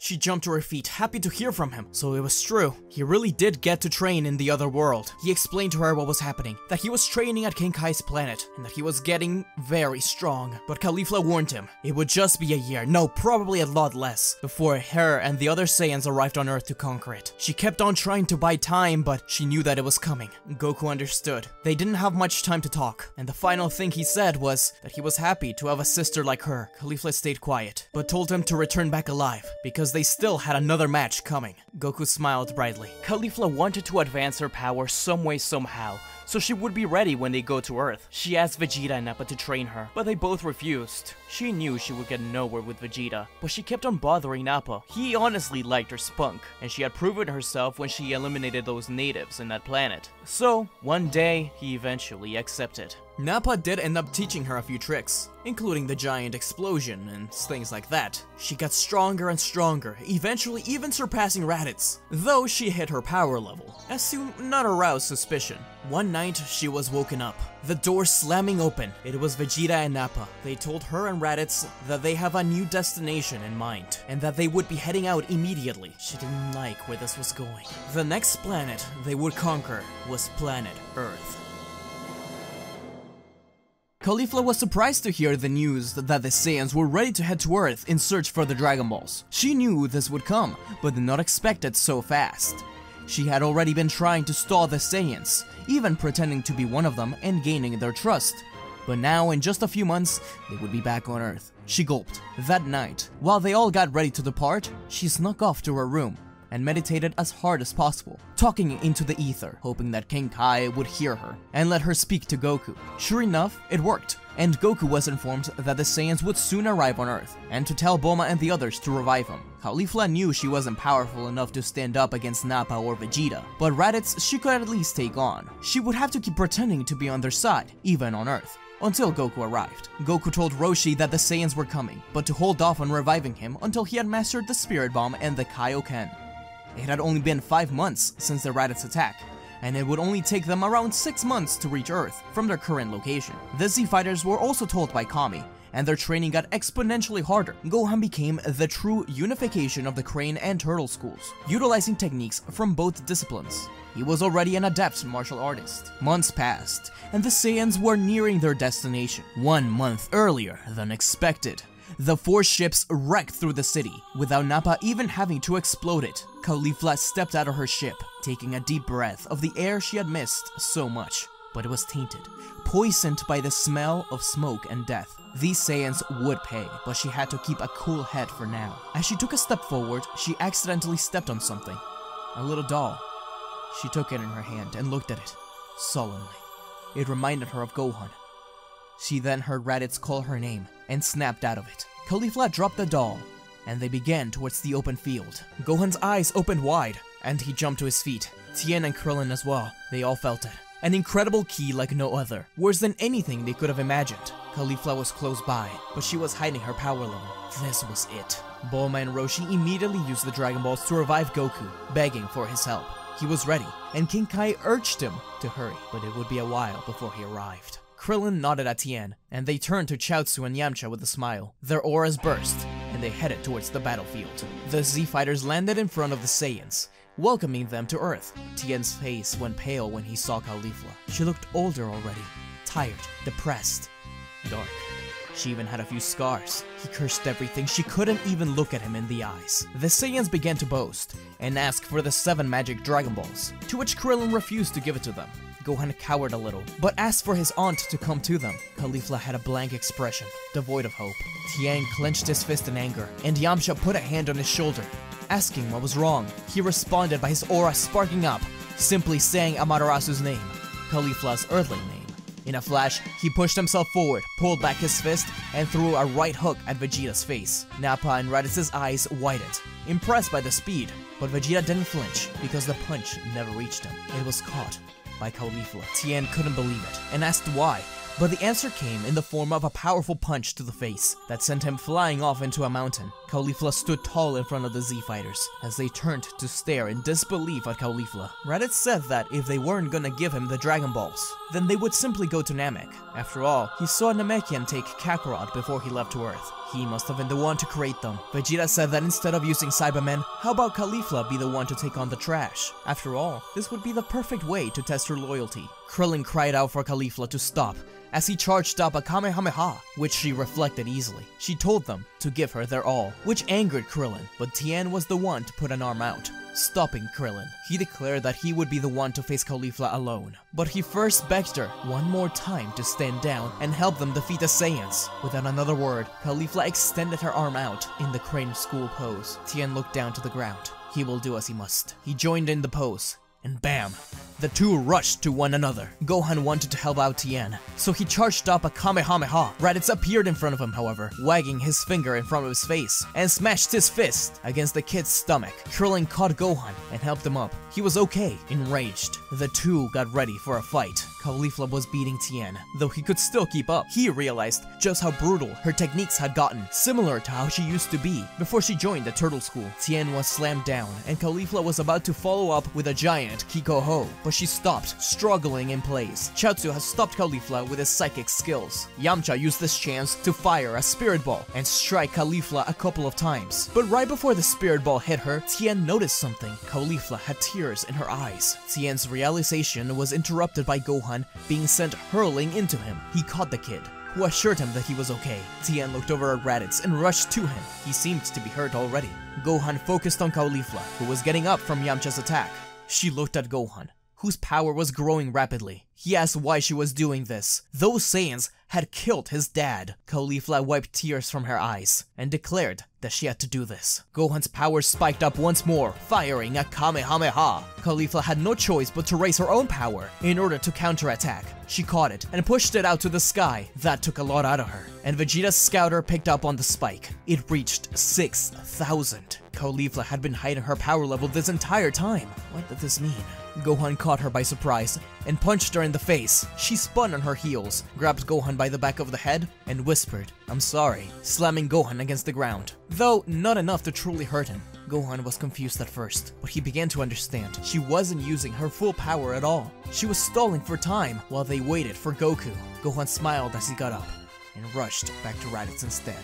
Caulifla couldn't help but smirk, proud of her nephew's strength and willpower. She knew Goku would be very proud, but there was no time to rest. Caulifla and the Sea Fighters battle continued for a bit, with Krillin and Gohan actually taking down Raditz. Vegeta was displeased, but he couldn't keep his eyes off of Caulifla. She was impressive, too impressive. It came to the point where Caulifla blasted away the fighters, with Tien being the only one left standing, his clothes tattered and panting. With tears filling up, Caulifla struck Tien to the ground, punching him over and over. She begged for Goku to arrive soon. Even though she couldn't see because her eyes were filled with tears, she felt something on her face. It was Tien's hand. She hesitated the last punch. Vegeta yelled at her to kill him, and prove she was really the Saiyan she proclaimed to be. She didn't know what to do. Vegeta could kill all of them right then and there if he wanted, but she finally felt something. A power she hadn't felt in a long time was approaching them rapidly. It was Goku. That was all she needed to confirm her next move.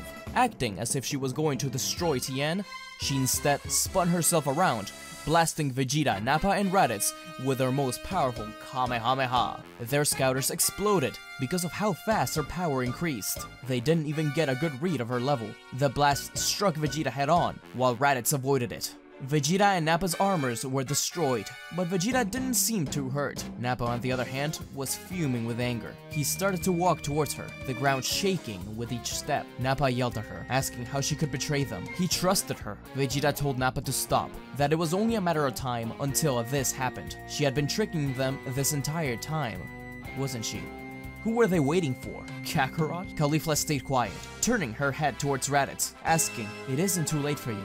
You can stop this and join us." Raditz felt his heart sink. He had spent a lot of time with his sister, and he truly grew to love her. But Vegeta, he was more terrifying than anything that could be on the other side. He struggled with wanting to walk to her, but simply looked down. Caulifla put her hand away, disappointed. Then it was time for the real battle to begin. Nappa was going to attack Caulifla, but Vegeta again stopped him. He cracked his knuckles and opened his aura, explaining that he would be the one to face the traitor. Vegeta's power was such that it made everyone around tremble. Caulifla was petrified, but before a single sweat drop fell from her forehead, Vegeta rushed, ready to land a punch, only to be sent flying off into a mountain. Everyone wondered what that was, but Caulifla simply smiled.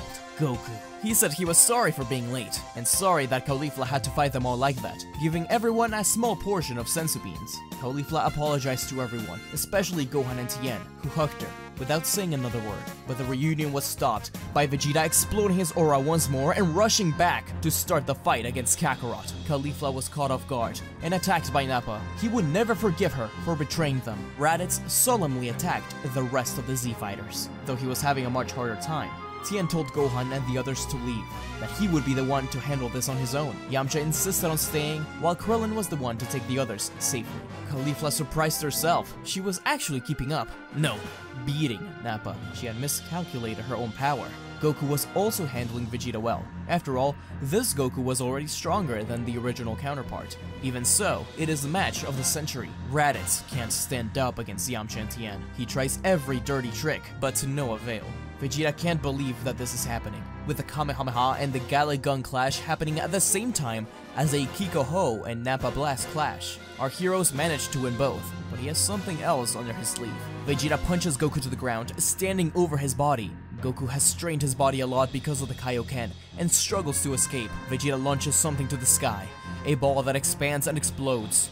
He yells at Nappa and Raditz to prepare, as they look to the sky and begin their transformation into Ozarus. He was counting on the fact that Caulifla and Goku would not be able to control themselves, and he was right. Caulifla curses as she begins to transform, and Goku tries his best to avoid the light, but Ozaru Vegeta grabs Goku and forces him to look at it. Tien and Yamcha can't believe it. The Ozaru rampage. Not too far away, Gohan feels a spike in power and decides to return to the battlefield, although Krillin and Chaozu try to stop him. It's an all-out Ozaru attack. Vegeta sits back with his arms crossed, while the others destroy Earth, not able to control themselves. Tien and Yamcha struggle, trying to stop their friends, but Caulifla actually brings down Tien and steps on him. Yamcha is caught by Goku, who begins to crush him. It is an awful sight, only made worse by Gohan reaching them and transforming as well. But he went after the other Ozaru, particularly his dad and Raditz. Vegeta laughed. He began to tell Caulifla to finally kill Tien, whoever that thing was. At the sound of Tien's voice, Caulifla stopped once more, just for a second. Vegeta was furious that she once again failed to kill Tien, so he took it upon himself. He shoved Caulifla to the side and stepped on Tien over and over again. Caulifla's eyes widened. Even if she was a rampaging monster, there was something in her that recognized that man. Tien's arm hit the floor, lifeless. Tien was dead, and Caulifla snapped. She opened her mouth and spat a huge blast of ki towards the sky. Yamcha was freed from Goku's grasp, but his body was broken. He could barely move. Caulifla leaped towards Vegeta, attacking him, while, to everyone's surprise, Ozaru Gohan continued to battle his father and uncle. Nappa joined in against Caulifla. Gohan and Caulifla were back to back, fighting these Ozaru, but they were too much for them. There was no way they could win. Inside, Goku's Ozaru was struggling with himself. He had tried to master the Ozaru transformation before, though he made little progress. Now, all he could hear in his head was King Kai, Kami, Korin, and Master Roshi, his old masters, and finally, Grandpa Gohan, his face morphing into his little son, Chi-Chi, and Caulifla, his family. And with that, he turned to backhand Raditz. Now, it was a 3 versus 3 Ozaru battle. They still couldn't technically control themselves, they just had targets. Chaozu grieved over Tien, carrying his body over to Kame House, promising to return to help out. He took Yamcha as well. Krillin looked at the rampage. He had to cut their tails, some way, somehow. The ground shook as Caulifla punched Vegeta, and even though it struck him, Vegeta had a massive advantage. He could still read her moves, attack with techniques, not just flail around aimlessly. Ozaru Vegeta picked up Caulifla and threw her into Gohan and Goku. This tremble could have felt miles and miles away. Nappa grabbed onto Goku's tail and spun him from it until it snapped off. Goku was sent hurling into a mountain, de-transforming. Something strange occurred during these moments, as Vegeta was actually blasted by Ozaru Raditz. Raditz couldn't control the transformation, but he had never attacked Vegeta before. Something was off. Krillin stood alone in the midst of chaos, watching as Caulifla and Gohan were slowly beaten. But with all of them distracted, he realized he had one clean shot at their tails.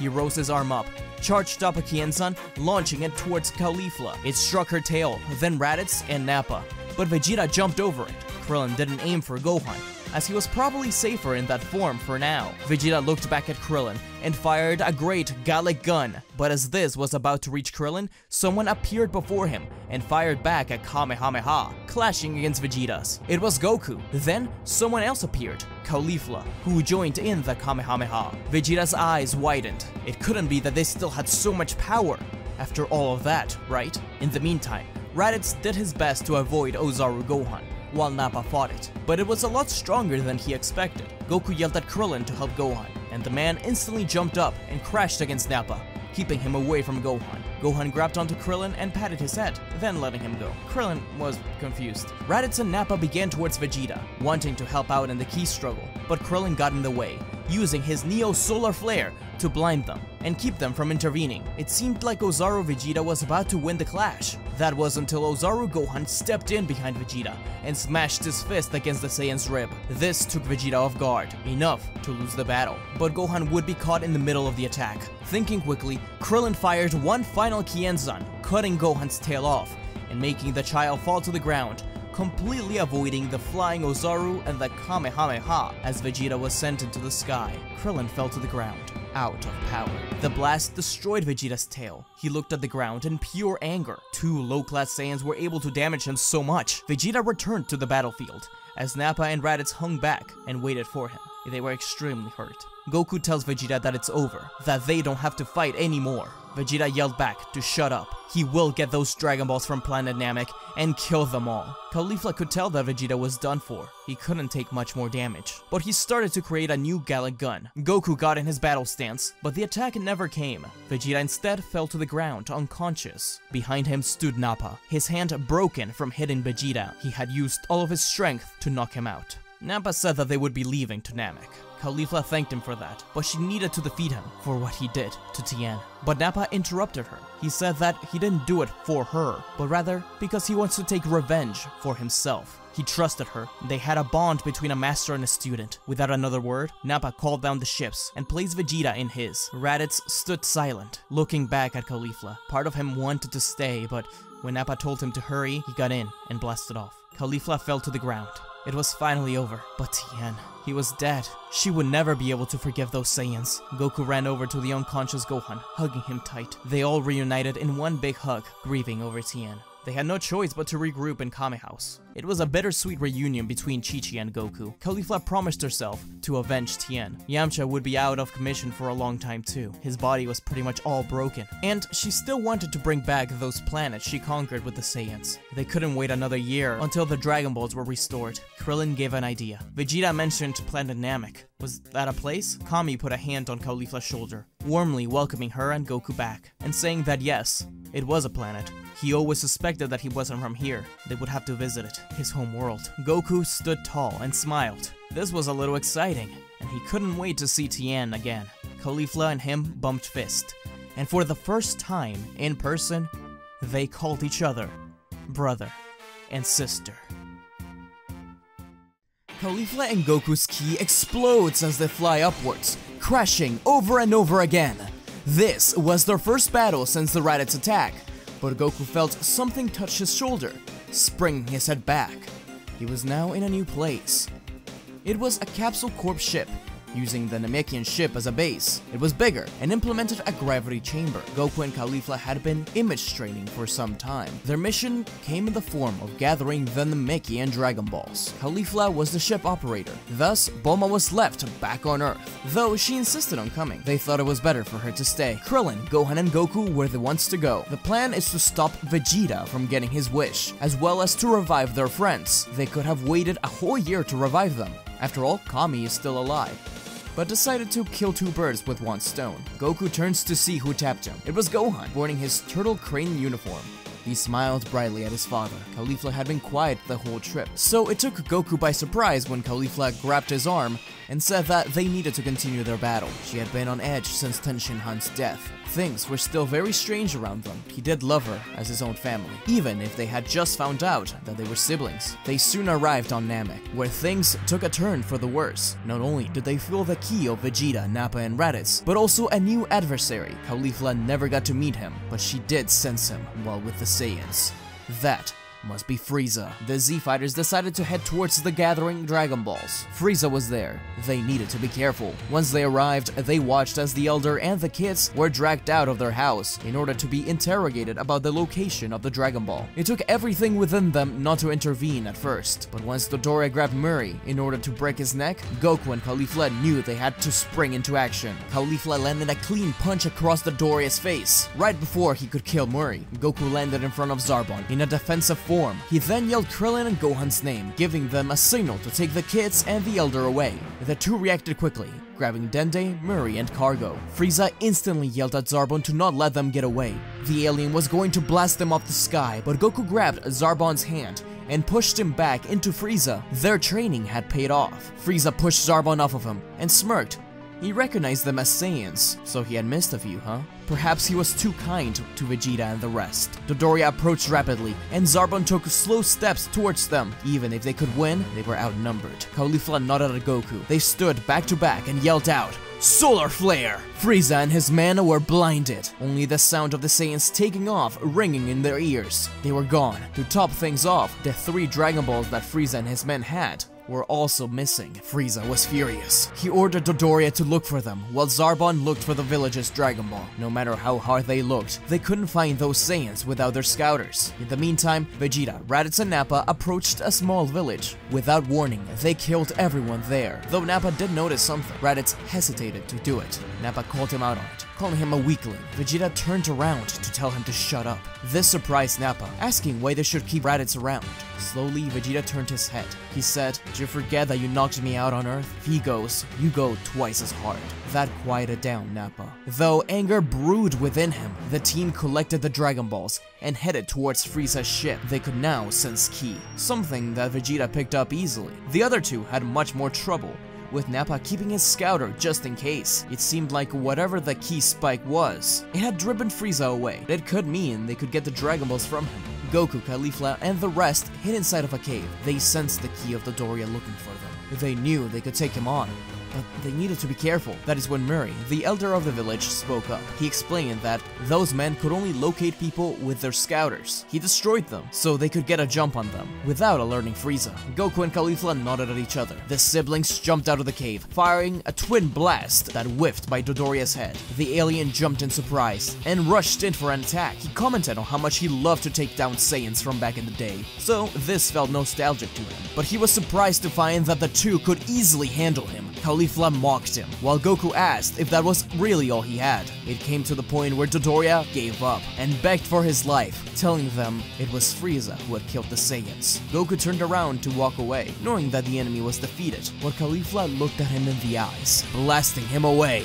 Goku's head snapped back, yelling at her. He was defenseless. Caulifla shot back up, telling him that the Saiyans were killed by these people, their parents, children, families. Goku pointed his finger at her, angrily saying that he didn't care about the Saiyans. They were evil as far as he was concerned. That was no excuse to kill someone defenseless. Him and Caulifla were Earthlings. Caulifla spun her heel, looking towards the distance. She said that Goku didn't see what she saw. She spent nearly a whole year with the Saiyans, and she realized how much they had lost. Yes, the ones they met were horrible, but it was still a whole world of people killed, an extermination of a whole race. Caulifla looked over her shoulder at Gohan, saying, "We are Earthlings, but I still have compassion for where we came from." Caulifla burst her aura open and rushed away. Even though Goku tried to stop her, he wondered where she was going, but Gohan said that he knew. She was going to hunt down Frieza and the other man that was with him. Goku hoped she'd be okay, but they didn't have time to worry. They needed to find the other Dragon Balls. They knew two were with Frieza, one near a village, and one in the Grand Elder's place, according to Murray. When Caulifla finds the location of Zarbon's Ki, she realizes something. He was dying. Who out there was powerful enough to defeat him too? There was only one answer. She arrived at the site, looking over behind a rock. She watched as Vegeta burst a hole through Zarbon. Her eyes widened when she realized that they all turned to look at her. They had sensed her Ki. Vegeta told her to come out. There was no use in hiding. Raditz perked up when he saw his sister, glad to see that she was okay,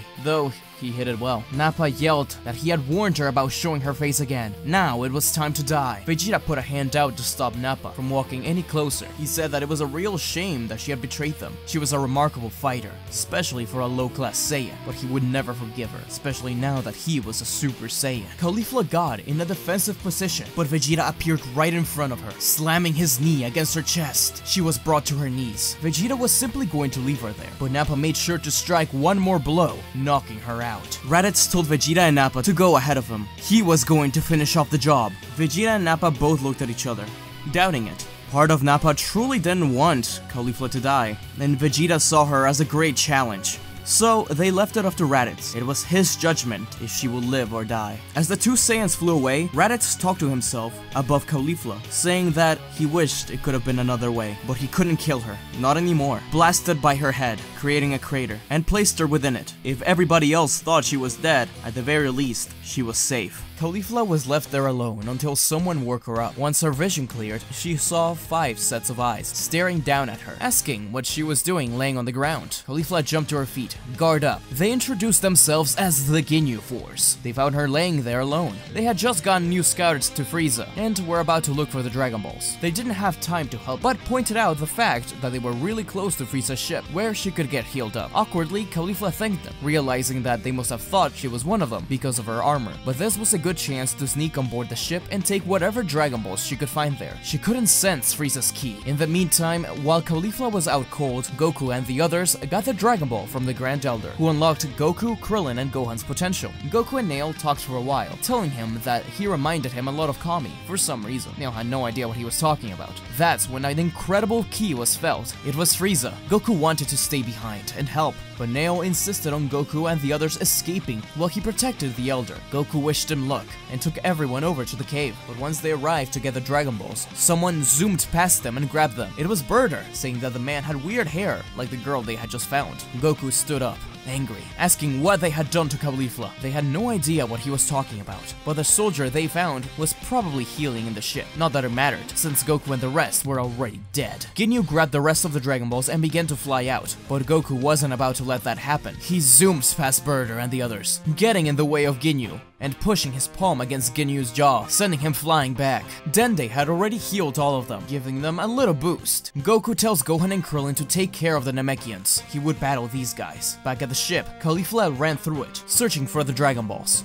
She didn't have the radar, so it took her a while. Some people tried to stop her, but she pushed through. Finally, she found the 2 Dragon Balls sitting in Frieza's chamber. This was a nice ship. She wanted to take it, but that was for later. First, she needed to find Vegeta and get the Dragon Ball from him. She concentrated, finding his key. It was very close to Goku's. He seemed to be in the middle of a battle. She had to hurry.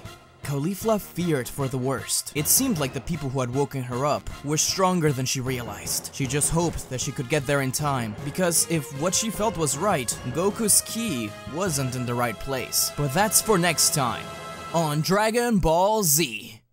Once she arrived, she found a strange sight. Not only was Goku fighting a purple man, but he was also wearing a scouter. Krillin and Gohan had just defeated Rikum and Goldo, but they seemed extremely hurt. Dende thankfully healed them. The most surprising part was Vegeta, Nappa, and Raditz fighting Jeice and Burter. Vegeta and the rest had arrived, thanking Kakarot and Ginyu for gathering the rest of the Dragon Balls for him. To Vegeta's surprise, Goku said that there was no time for this.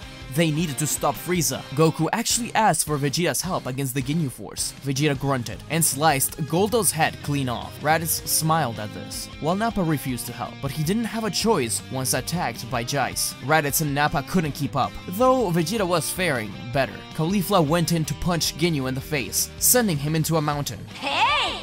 How you jerks doing? Goku laughed behind her, thanking her. She was confused. That's when Ginyu rose up, holding his bloody chest. Ginyu was Goku, and Goku was Ginyu. Her head began to spin already, but just to be safe, she blasted both of them away. Ginyu's body said to watch where she's firing that Dodonpa.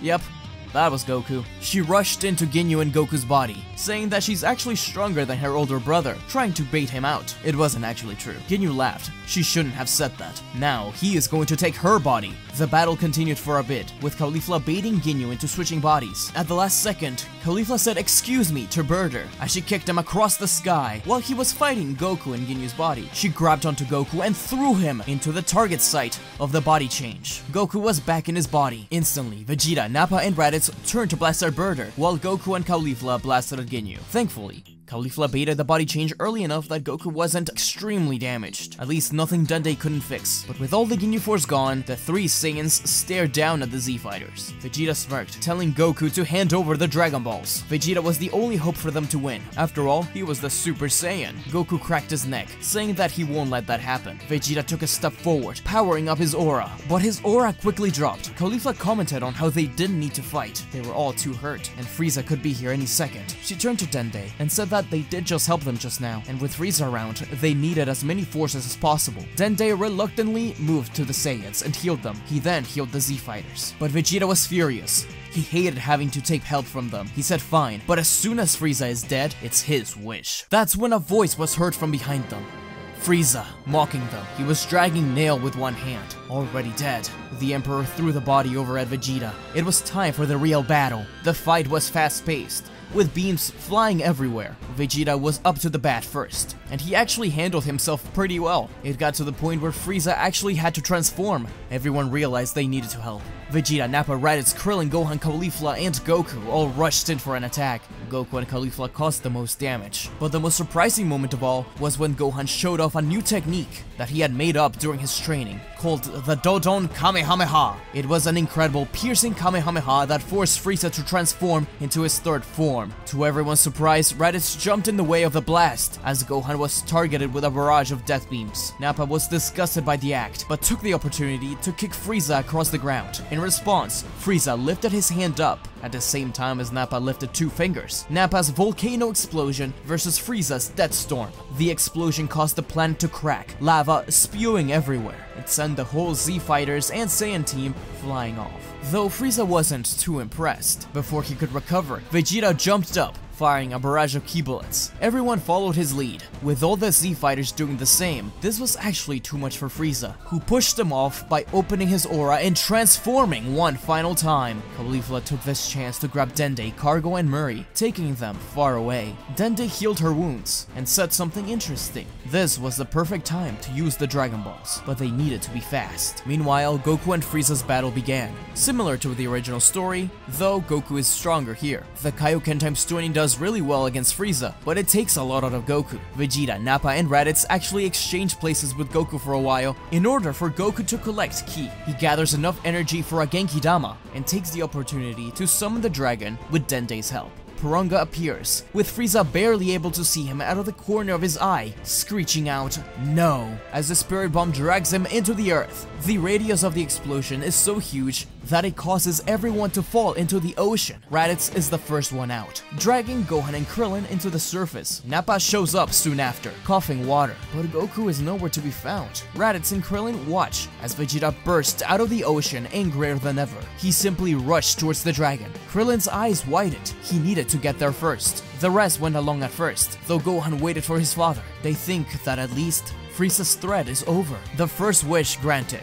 to revive Tien, but the second one was interrupted as Caulifla told Dende their wish. Caulifla turned her head up, seeing an angered Vegeta blast downward to kill Dende. Instantly, Caulifla pushes Dende away as she jumps back. The blast hits the ground by the Dragon Balls, and once the smoke dissipates, the heroes see Vegeta holding Dende with a handful of ki by his head. Vegeta barked about wanting his wish, shaking the child. He told everyone to stand down. He was tired of seeing low-class Saiyan trash get the better of him. He was supposed to be the one to defeat Frieza. Goku yelled back to let Dende go, and Vegeta ordered Nappa and Raditz to attack. Nappa cracked his knuckles, attacking Gohan and Krillin. Nappa was hurt from the battles against Frieza, so he was actually losing. Raditz stood there, frozen. He couldn't do this anymore. He refused to fight. Caulifla and Goku slowly approached Vegeta, who called Raditz a traitor. They hear Nappa get knocked out behind them, with Krillin and Gohan panting. Vegeta kept on yelling at Dende to make the wish. Goku is too hurt from the battles, but that wouldn't matter,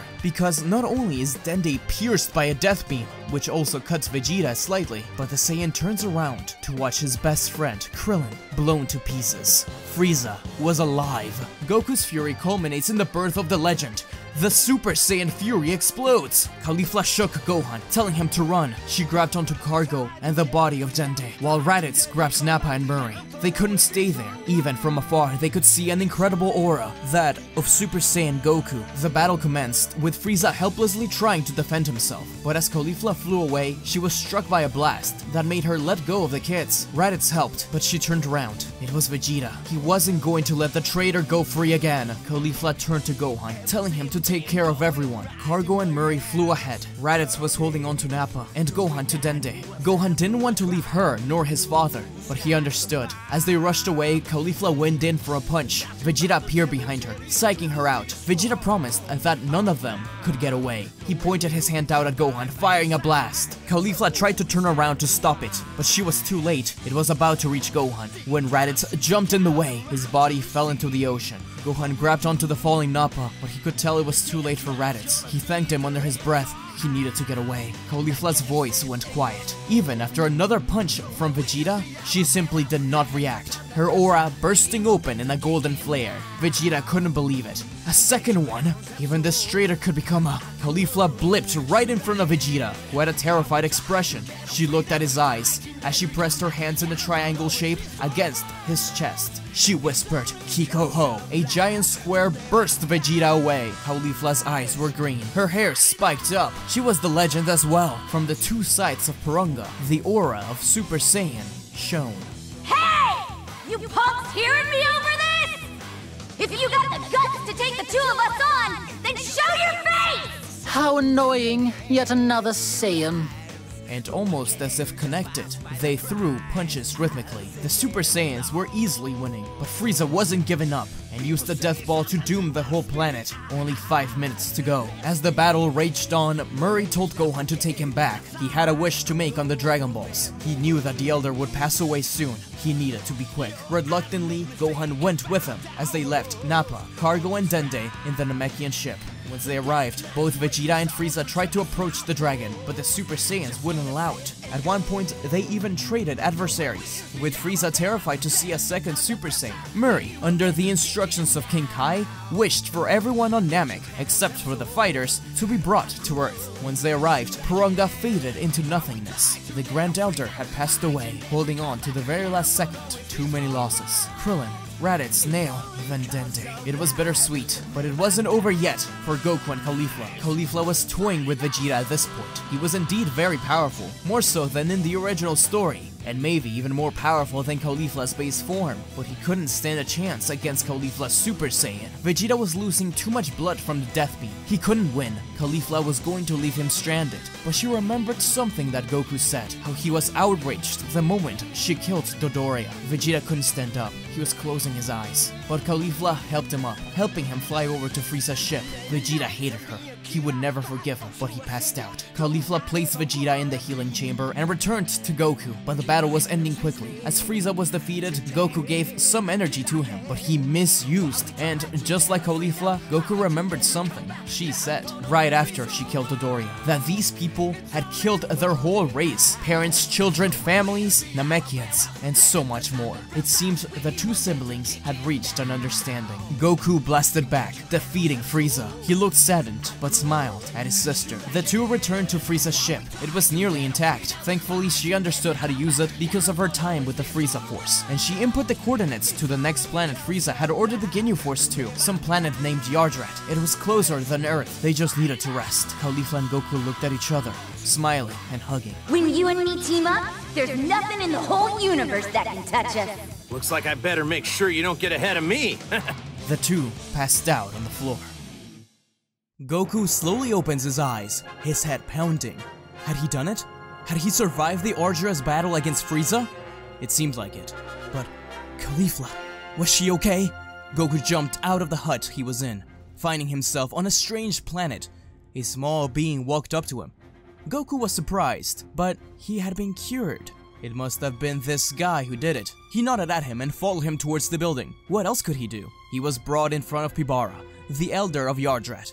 Soon enough, everything was explained. Goku had escaped the hands of fate, just barely. The Saiyan still asked about his sister, and Pibara welcomed him to look through the window. Outside of it, he watched Caulifla in Yardrat gear, training without a second thought. According to Pibara, she had just woken up a day before he did. His injuries were much more severe, but Goku squinted, realizing that she was training with another Saiyan, Vegeta. Goku recalled Caulifla dragging Vegeta into the ship and towards the healing chamber. According to Pibara, Vegeta was the only one conscious in the ship. He was very violent and threatened to kill them before Pibara stepped in. Vegeta calmed down after realizing just how hungry he was. Following Caulifla waking up, she told Vegeta that she knows there is good in him, just like there is good in Raditz. Vegeta ignored that completely, but agreed to train with her, as long as he stayed far away from Earth. Training on Yardrat with Goku, Caulifla, and Vegeta, the tensions were high, because of obvious reasons. Goku progresses in this training smoothly, as well as Vegeta.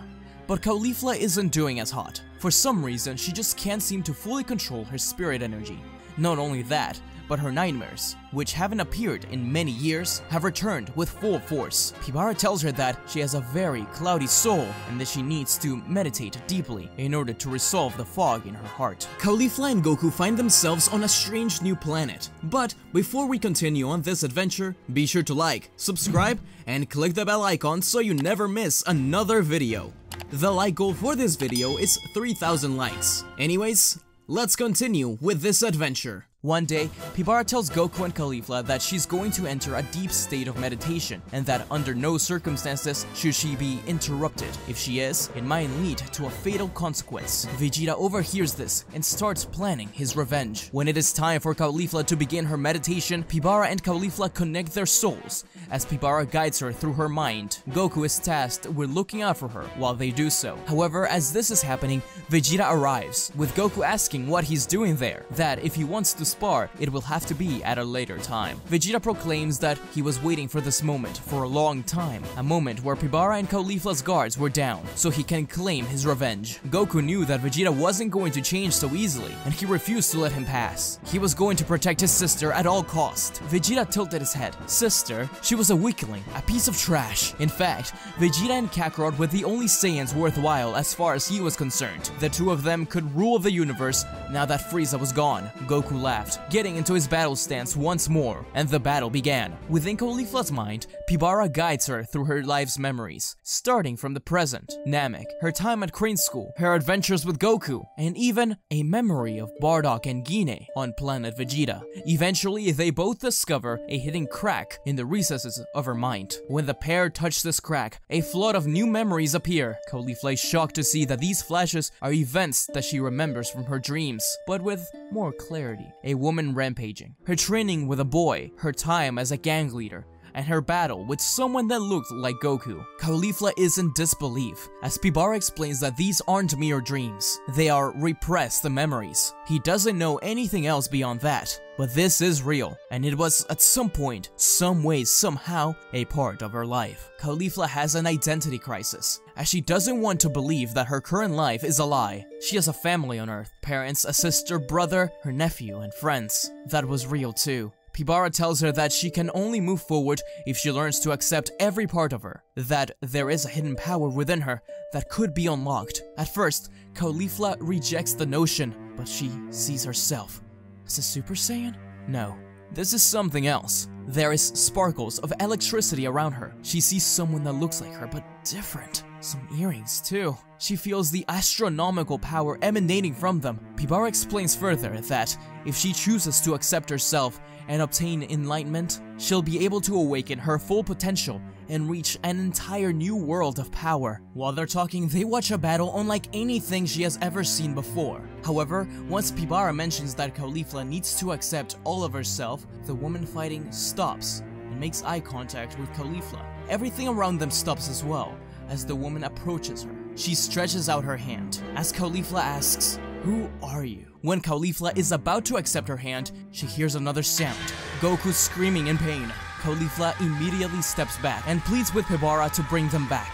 Goku is in danger. Pibara warns Caulifla that if they return now before she accepts herself, she won't be able to access this full potential. Caulifla grits her teeth as the sound of Goku's cries echo. She decides that her family is more important than herself. Pibara sighs as everything around them starts to disappear. Caulifla takes one last look at the woman, who flashes bright to reveal a smiling version of herself and another girl. Who was that? Caulifla and her make eye contact, as she feels something stir in her soul. When she awakens, she is back on Yardrat, with Pibara, as Goku is on his last leg. Vegeta was simply too strong for him, not because of his raw power, but because Vegeta had learned Spirit Fission, and he was drawing out Goku's ki. The Elite Saiyan had a much better fundamental understanding of spirit control. Caulifla punches Vegeta before he's able to blast Goku, and turns into a Super Saiyan, ready to face him. Vegeta snarls, as he is ready to take his revenge. Caulifla was saddened that she was wrong about him and had no option but to teach him a lesson again. Together with Goku, the siblings rushed in and showed off their new techniques. Goku's instant transmission, Caulifla's giant form. But were they enough to beat Vegeta's Spirit Fission? They found out soon enough, as Vegeta was pushed against the wall, unable to take Goku's energy as he teleported everywhere. This distraction was enough to give Caulifla a chance to punch him down. Vegeta declares his hatred for the siblings,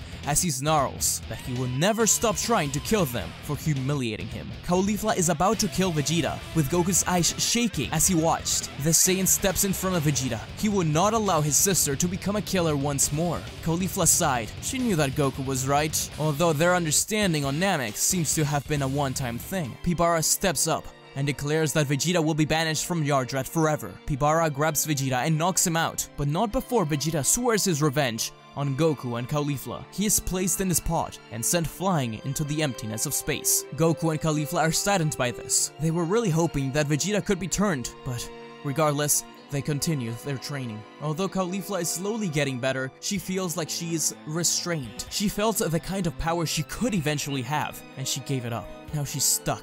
After the pair finish their training, Goku and Caulifla said their farewells as they get on their Frieza ship, which they had arrived on, and begin their journey back to Earth. Caulifla thanks Pibara for everything, as he reminds her that she should never falter in her goals, whatever they may be. Eventually, the pair arrive back on Earth, but felt a horrible key presence as they get close. They arrive in a wasteland to find their friends injured, and 3 figures standing over them: King Cold, Mecha Frieza, and Mecha Vegeta. Caulifla and Goku couldn't believe this, but Vegeta was back and working under Frieza. In reality, Vegeta's pod was attacked by the Frieza Force, who rescued Vegeta. He was injured, but not critically. Frieza's eyes flickered with anger once he saw the Saiyan. King Cole thought it was best to kill Vegeta, but Frieza raises his hand to stop his father, smirking at the prince. He hated Goku and his sister as much as he did. Perhaps they could work together in an alliance of some kind. When Vegeta awakens, Frieza offers him this deal. If he chooses to serve under him once more, then they can both work towards getting revenge on Goku and his annoying sister.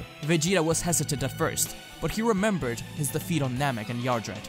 He could swallow his pride and work with Frieza this one time. Frieza smiles brightly, saying, "Perfect," followed by a death beam. Vegeta was caught off guard as he passed out instantly. Frieza's plan was to make sure that Vegeta wouldn't try anything against him. He would make Vegeta undergo the same surgery he had to go through. His cybernetic enhancements would make Vegeta stronger, but also more controllable. The trio headed towards Earth. Mecha Frieza welcomes back the siblings as Caulifla curses at Vegeta. She knew she should have ended him when she had the chance. Frieza and Vegeta charge at the siblings as the siblings turn into Super Saiyans. The battle is intense, with Goku fighting Vegeta this time around, while Caulifla battles Frieza, switching opponents. Excited, Frieza and Cold continued to order Vegeta around, and he complied. But Goku could tell that he wasn't doing this willingly, and in fact, it seemed like Vegeta was slowly disobeying Frieza. Goku tried to argue with Vegeta that Frieza was his slaver. How dare he join him? Frieza yells at the stupid monkey to stop playing and blast the other Saiyans away, that he's strong enough to defeat them. Unaware that the 2 siblings were not going all out, Goku told Caulifla to stop fighting as he realized that Vegeta was doing something. The Saiyan Prince battled through his commands, even the pain of the cybernetics, and he felt his power rise. Kakarot was right, he sold his pride for vengeance. That wasn't who he was. He looked at his robotic palm and slammed his arm against the rock. The force of the impact shattered his arm as his aura erupted, giving birth to a new Super Saiyan. Frieza's eyes widened, with Vegeta using his other arm to blast down a big bang attack that consumed the Emperor and his father. Caulifla cursed at Vegeta for getting rid of his own comrades. He really was scum, but Goku defended him. He had just overcome his lowest moment, but Vegeta laughs, saying that now there is nothing holding them back. The fight resumes with the prince being on par with Kakarot. In the meantime, Caulifla helped all the other fighters out. Gohan hugged her tightly, asking if his dad would be okay. But their talk is interrupted by Vegeta being kicked into a mountain by a hooded figure with a sword. Everyone was confused, and the crowd went silent. They all woke up, with the only noise being Vegeta asking what someone of his kind was doing there, interrupting their battle. The prince goes on to attack, but another sword slice cuts one of Vegeta's robotic legs off. Vegeta hits the ground, knocked out. Caulifla flies up to Vegeta, honestly thinking about killing him. Goku yells at her to stop, but it is the new warrior who stops her. He tells her that she should not kill him. They may need him for what's coming next. When Caulifla and Goku ask who he is, Kami suddenly appears, panicking. He extended out his arm, telling him not to take another step. Caulifla and Goku's eyes widened. Kami did his best to protect them, regardless of the fact that he knows he is weaker than them. The both of them really did see him as some sort of father figure. The stranger reveals himself, putting down his hood. His name was Ma Jr., and he comes from the future. He is here to warn them about his father, the Demon King Piccolo. I can fight with cruel pain. Ma Jr. had arrived to warn everyone about his father, the Demon King Piccolo. Though they were skeptical at first, they heard him out. While listening, Bulma tinkered with Vegeta, making sure that he was alive. Goku asked her to repair him once they returned home, and Ma Jr. began to explain his story. In age 766, Goku dies of a heart virus shortly after returning from Yardred. As a result, he couldn't be brought back to life. A year after Goku's death, an army of demons led by Junior's father, the Demon King Piccolo, would suddenly appear one day to conquer the world. Kami would try to rally his forces in order to defend the planet, but alas, they would not succeed. Piccolo and his legion of demons razed the world, bringing humanity to near extinction, as well as killing nearly all of the Z Fighters. The only ones who remain were Caulifla, Gohan, and Bulma. Kami was nowhere to be found. He had disappeared during the downfall of humanity, and no one had ever seen him since. Piccolo crowned himself as the ruler of Earth, as he and his children turned the world into living hell. Ma Jr. himself was the most powerful of Piccolo's offsprings, and he originally enjoyed killing people and causing destruction across the land. He would frequently battle Caulifla, who would attempt to save as many innocent survivors as he could. Over time, he grew to respect Caulifla as a worthy adversary, and slowly, he started to change, started to dislike torture and sadistic killings in favor of fighting powerful opponents. None of them should be able to stand a chance against the Saiyans. However, the help of a mysterious old man, turning the Demon King and himself into cyborgs, evened the odds. One day, Caulifla's luck would run out, as she is lured into a trap by a group of powerful demons. She fought violently for as long as she could, but she was soon overwhelmed, defeated by the Demon King. Ma Jr. could only look on and watch. Despite killing many innocent people himself over the course of his life, Ma Jr. could barely contain his emotions as he saw the only person he ever considered a rival be torn apart. With her dying breath, Caulifla looks over to Jr. as she yells out defiantly that there will always be hope and that someone will rise to take her place. She smiled, saying that she would miss fighting Junior. She collapsed on the rubble below, lifeless. This single death changed Piccolo Jr.'s heart forever, feeling a devastating amount of remorse and hatred for his and his family's actions. Junior vowed to carry on Caulifla's will and fulfill her wish to save the world. After rebelling against the Demon King and siding with the human survivors that remained, Junior did his best to gain the trust of Gohan and Bulma. While Gohan continued to hate him for all the pain and horrors he caused, Bulma started to view Junior as their only hope. Eventually, Bulma created a time machine that would allow them to travel back in time. While Gohan trained and did his best to continue fighting, in the future, they entrusted Junior with being the pilot of the machine, hoping that this would allow him to save the world and atone for his sins. Now in the present, Piccolo Jr. hands the heart medicine to Goku. He continues to give on details, saying where the demons will arrive in 3 years' time, leaving for the future once more. Goku and Caulifla reunite with their friends. They ask about what happened to Raditz. The Z-Fighters explain that he was revived along with everyone that was dead during Namek. Most of them were hesitant on making the wish, but Gohan was very vocal in support of Raditz, since he had saved him back on Namek. They had tried to wish Caulifla and Goku back, but obviously the pair was still alive out there in space. With all the wishes made, the Namekians head back to Namek. However, the Earthlings had to wait for Goku and Caulifla. Nappa, who survived the battle on Namek, was teleported to Earth, and he decides that he'd rather not stick around anymore, choosing to never take orders from anyone. Plus, he couldn't stomach reuniting with Caulifla anytime soon. He heads off into space, forging a new path for himself. Raditz too follows his example, leaving to get stronger. However, he promises to return, unlike Nappa. Raditz trains on several far-off planets and asteroids, seeking to push himself beyond his limits. Despite his intense training and massive power boost, he wasn't able to unlock Super Saiyan just yet. After nearly a year of training, Raditz heads back to Earth. Once he returns, he's delighted to see Goku and Caulifla, and is excited about the battles against Ma Jr. and the rest of the demons. Raditz and his siblings begin to train for the next few years, with all of them shocked to see Gohan's fighting abilities. Not only was he powerful for his age, but he knew a multitude of Turtle and Crane school techniques. Caulifla and Goku decided to focus their efforts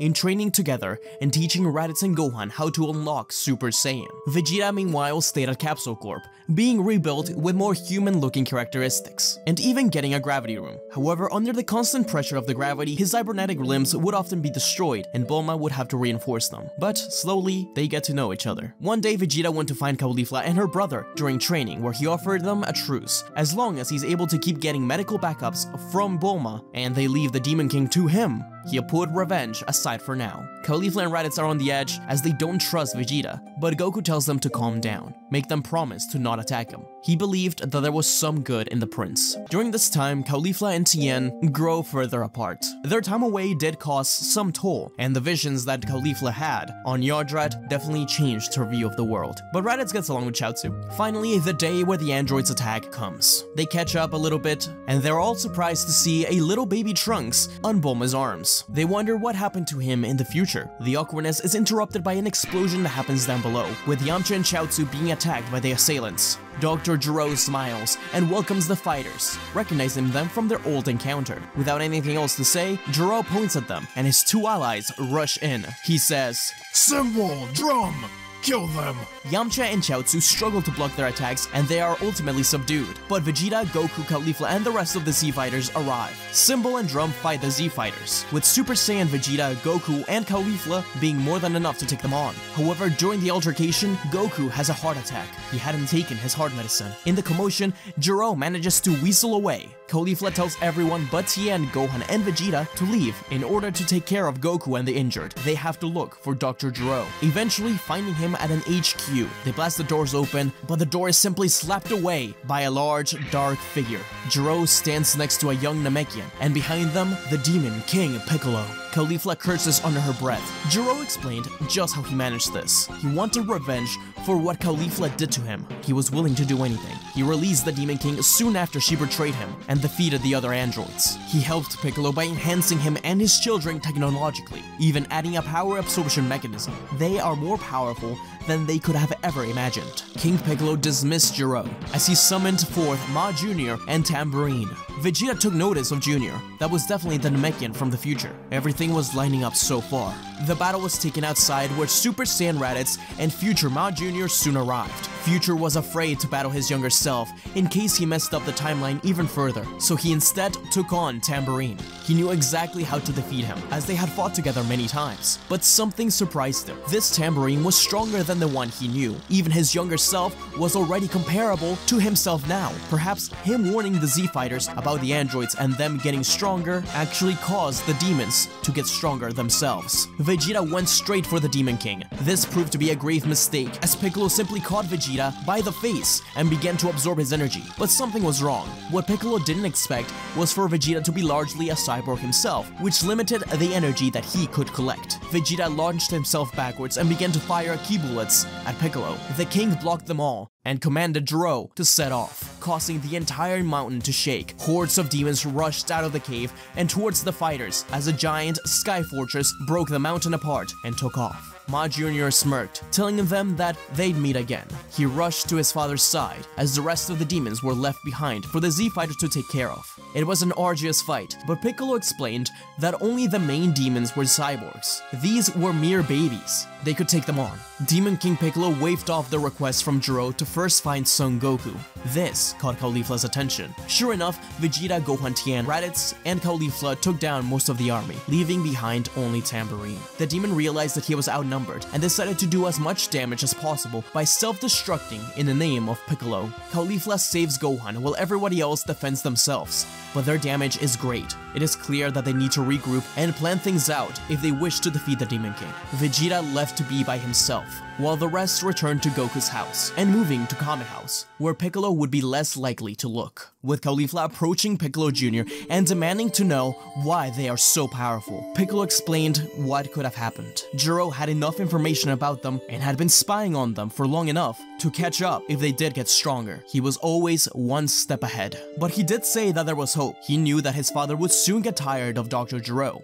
and kill him. Without him, they would no longer be able to get cybernetic enhancements. Without Goku, they didn't know what to do. But that's when Caulifla snapped. She yelled at everyone that even without Goku, they could not give up. That wasn't in their nature. She sighs, saying that she has an idea. The hyperbolic time chamber. Piccolo is surprised that she knows about that place. His father destroyed the lookout. In the future, he was surprised that they hadn't used the hyperbolic time chamber to train before. Caulifla explained that it was a really harsh environment, and that she tried it as a kid and didn't want to ever do it again. But now, they have no other choice. Slowly, Goku is returned to health, and the first thing he feels is destruction all over Earth, as the Demon King Piccolo fires blast after blast of energy. But Dr. Gero continued to tell Piccolo that he needs Goku dead. Goku and that Caulifla girl. King Piccolo was thankful to Dr. Gero, but he wasn't going to take this, killing him in a single blast. The team knows that they have to stop King Piccolo at all costs, so they take turns going into the hyperbolic time chamber while the others do hit-and-run tactics on the Demon King. The first team to enter is Caulifla and Vegeta, while the second is Goku and Gohan. The third, Piccolo Jr. and a Caulifla that insisted on going again. But through these sessions, no one got stronger, at least to their own knowledge, than Goku and Gohan. Kami was afraid of what was going on. He knew that the Demon King Piccolo would return one day, but he didn't expect it this way. And seeing this future version of Piccolo Jr. made him even more afraid. What else could be out there? His answer soon came, as when Piccolo Jr. stepped out of the hyperbolic time chamber, not only did he feel the key of Kami, King Piccolo, and his present self, but one more similar key signature, that of another Demon King Piccolo. How was this possible, he asked himself, but there was no doubt in his mind. That Demon King Piccolo was the one from his future timeline. He had somehow arrived from the future. In order to find him, he thought he was safe here. He knew he had deterred his plans in the future. He never knew that his father would find out what he did. Caulifla and the rest ask what the hell he's talking about. That's when Piccolo Jr. takes out a bottle, showing it to them. Kami knew instantly what that was. Inside it was future Kami, trapped in there by the Mafuba. King Piccolo had trapped him away a long time ago, and had intended to fuse back with him in order to become even stronger. When Piccolo Jr. found out about this, he took the bottle and returned to the past, trying to give Gohan and future Bulma an edge. But King Piccolo had found out about it, and now he was here. Now it's even more dangerous than ever, because not only is one Kami here, but there's another one in the form of present Kami too. Caulifla focused her ki, realizing where that other Demon King was. He was approaching the Sky Fortress. She joked that if they're lucky, they'll just kill each other, but Piccolo wasn't sure. He needed to go there as fast as possible. Caulifla offered to help, as Vegeta and Goku went into the hyperbolic time chamber together. Meanwhile, at the Sky Fortress, present King Piccolo is approached by the future version of himself. The future version had just finished choking out a number of soldiers that stood in his way. Present Piccolo couldn't believe what was going on. He was clearly stronger than himself. Ma Jr. was determined to protect his father and rushed in to help, but no matter what he did, he was clearly not standing a chance. Future King Piccolo explained everything. He came from a future where he killed not only his own son, but Gohan, Bulma, and the rest. Even after killing his son, he couldn't find the bottle where Kami was hid, so he stole the time machine and went to the past, knowing he would find Kami there. Nobody understood why he was so strong still, though, and he finally said, When I said that I killed my son, I didn't mean just that. There is a forbidden technique among Namekians that allows us to fuse with one another. I used every member of my army. I absorbed my son, and now I'm going to absorb yours.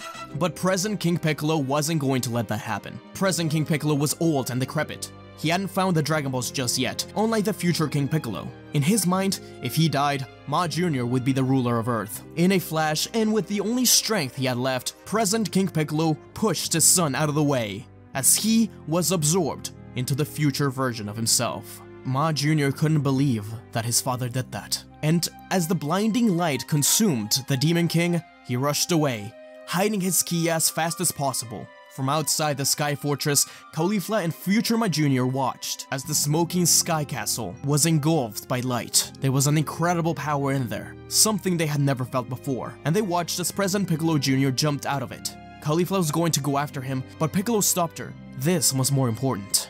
Future Ma Jr. and Caulifla go after Piccolo Jr. He yells at them to hide their ki, or he will kill him. He obviously looks terrified. Caulifla doesn't want to listen. She wants to kill him, but Future Ma Jr. tells her to stop, to sense his ki. He's terrified. The younger one explains exactly what just happened to his father, and Future realizes that present King Piccolo couldn't have been that bad if he sacrificed himself for his son. They look back and see that future King Piccolo is heading towards the lookout. He's going after Kami. Present Piccolo Jr. promises to kill him. In the meantime, King Piccolo arrives at the lookout. All of the Z fighters are willing to defend Kami. Raditz, Krillin, etc. Vegeta's the only one that doesn't care about him. He just wants a good fight. Goku and Gohan are in the hyperbolic time chamber, and though the Z fighters do their best, King Piccolo is way too much, and they're slowly defeated. Piccolo asks where the hell Goku and Gohan are. Even Vegeta doesn't tell him. With the trash out of the way, Vegeta powers up into Super Vegeta, and he actually starts to do fairly well against future Demon King Piccolo. As he starts to get pushed back, King Piccolo looks at Vegeta directly in the eyes, asking him if he wants to see him at his strongest. This sparks Vegeta's curiosity. Popo pleads with Vegeta, but when he realizes there's nothing he can do, Popo runs everybody to the teleporter. And yes, there is a teleporter in Kami's lookout, in some filler. But if you want to ignore that, let's say he took the flying carpet. They all escape, hiding their ki, but Popo stays behind. He wants to look after Kami. Vegeta steps to the side to let him absorb Kami, but Mr. Popo steps in the way. Wanting to protect his friend, Kami tears up as Popo is slapped to the side. Without another word, King Piccolo places his hand over Kami, who is slowly absorbed. Vegeta's eyes widen as King Piccolo's power skyrockets. It isn't long until Vegeta's getting the crap kicked out of him. Sensing the battle at the lookout, Caulifla arrives to see the downed Vegeta and wounded Raditz fighting against future Demon King Piccolo. Raditz and Caulifla fire a massive combined ki blast, the Double Sunday Tri-Beam. It distracts Demon King Piccolo just for long enough for the remaining Z fighters to escape. As the blast dissipates and the siblings nearly run out of power, Caulifla uses the last of her strength to use a solar flare to stun future Demon King Piccolo, grabbing Raditz to escape. She yells at Vegeta to come with her, but the prince spits to the ground. He'd rather die fighting than take pity from a low-class Saiyan. As Vegeta continues the fight, Caulifla heads into the lookout where she finds Popo and the teleporter. She tells Popo he needs to leave with them too, but he shakes his head, tearing up as he tells her that somebody has to press the button for the teleporter. Popo tells her that she needs to survive and save the world. It's what Kami would have wanted. Caulifla and Popo have a tearful goodbye as she and the other Saiyans are teleported away. Demon King Piccolo enters the teleporter room as Popo destroys the machine. Demon King Piccolo is angered that his prey got away as Popo stands defiantly against him once again. His reign of terror will end soon. He's clearly extremely hurt from the slap, but his heart still beat for the love of his friends. King Piccolo laughs, gloating that he can easily take that all away as he kills Popo. Piccolo laughs maniacally until he remembers through Kami's memories about the time chamber. That's right, the time chamber. That's where Goku and Gohan are. Suddenly, he feels a presence stepping out from behind him. This terrific power, even stronger than Vegeta. Goku and Gohan smirk. Piccolo is confident that he can still win. Goku tells King Piccolo that they should fight somewhere more appropriate. Piccolo laughs, saying that yes, their final battle should also mean the end of humanity's reign and the birth of the demons. So he tells them to meet him the next day at the King's Castle for the first annual Piccolo Day. King Piccolo leaves. As Goku and Gohan help Vegeta, they head to find their friends at Kame House. The Z Fighters plan. They have no time to train or prepare. What power they have now will have to do, but Goku talked to Caulifla alone. Future Piccolo Jr. and present Piccolo Jr. step outside together. They don't say a word to each other. The two discuss what has happened, and Future tries to tell the present one that his path may be different, to just look at his future self. He can be a good person. The younger one tries to ignore it, but Future Piccolo isn't there for him. He takes out the bottle that contains Future Kami. He thinks it's finally time to use it, at least before Demon King Piccolo can. He frees Kami, who tries to attack him immediately, but recognizes where he's at. He's at Kame House, and inside he sees all of his old friends. He starts to tear up as he sees them all for the first time in many years. Future Piccolo Jr. explains what's been going on, and that he's sorry about everything that happened, but it was necessary to keep him in the bottle in case his father ever returned. But now that he's here, they need to team up. He requests Kami's help, as the two of them need to fuse. After some convincing, Kami agrees, giving birth to future Kamikolo. Back at Kame House, Caulifla and Goku discuss what they should do. Caulifla tries to think of a plan, but Goku tells her to relax. He has complete faith in them winning. Caulifla barks at Goku, demanding to know why he's so calm, as he nonchalantly tells her that he believes in her and Gohan. She stops, as she thinks to herself if she can really unlock the hidden potential that Pibara showed her so long ago. And Gohan, he was incredibly powerful for his age, and his crane/turtle style were impeccable. Maybe they did stand a chance. The day of reckoning arrived, as the Z-Fighters turned up at the King's Castle, which had been remade into a dark, gothic castle. King Piccolo has created a few more offsprings for them to fight. They waste no time and begin the battle. Goku and future Piccolo Jr. versus King Piccolo. Present Piccolo Jr. is called a traitor, but he ignores it as he fights the offsprings. King Piccolo is a lot stronger than they expected. Even Kami's absorption wasn't enough. Goku and him get thrown to the side as Caulifla and Gohan take over. Still not enough, but they were doing a lot better. Demon King Piccolo detects the nearby Z-Fighters, blasting them away as he holds Tien hostage. He slowly tortures Caulifla and Gohan, egging them on, telling them that if they fight back, then he will kill Tien. The Demon King fires a finger beam that breaks Gohan's arm, and he screams out in pain. Tien tells them both to forget him, to defeat the monster, but Caulifla is enraged. She can't allow that to happen. She's mad at both the Demon King and herself for being unable to tap into her full power. Caulifla can't believe she's losing. She no longer has any hope. All that remains is Gohan. But as she thinks this, she starts to blank out, losing hope. But as she does this, she realizes that there's a blast coming directly at her and Gohan. She can't react. There's not enough time. Gohan's scared, but something steps in the way. Future Piccolo spreads his arms out in front of Gohan and Caulifla, protecting them both. His clothes are tattered as he falls back. He's dying. There's nothing they can do. Gohan holds his hand as he passes away. Piccolo looks at Gohan and then at Caulifla. He says that he always regretted what he did to her, and because of that, future Gohan never trusted him. He wanted to do something to prove himself, to redeem himself. He was happy that at least in the end, he ensured present Gohan just how much him and his family meant to him.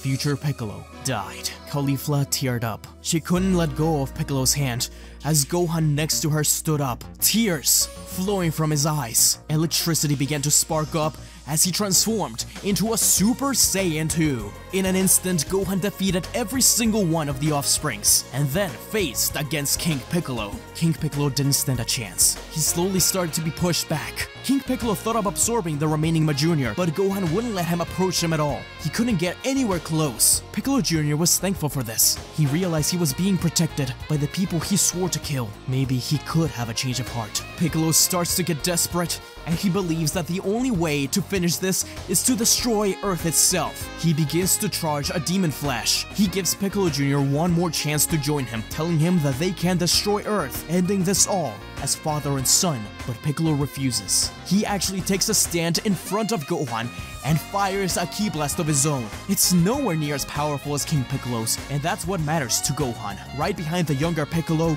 Goku fires a Kamehameha, Caulifla a Tri-Beam, and finally Gohan a Dodon Hameha, the culmination of the turtle and crane style. King Piccolo damns the world as even Vegeta cheers them on. The Demon King is finally defeated. Though they cheer for a second, it's extremely bittersweet. Everyone wonders what they can do now since Kami is dead and there are no longer Dragon Balls. They can't let future King Piccolo die. That's when Gohan snaps. Dende, the little kid they met on Namek. Goku agrees to bring him back in order for him to become Guardian of Earth. They revive Piccolo, Popo, and everyone else that was killed during the altercation and return Earth back to its former glory. Piccolo doesn't stay there for long, though he does thank Gohan and his younger self, telling him to train hard, but the younger one simply scoffs. He's still unsure of what he wants to do. Future Piccolo Jr. returns to the future, where his new power proves to be enough to save everyone. This is enough to regain the trust of Bulma and the others, but before he leaves, he says his final goodbyes to Caulifla as he asks her to take care of his present self, to which she agrees. Piccolo Jr. decides to stay at the lookout as everyone celebrates around him, and thus, 7 years of peace begin.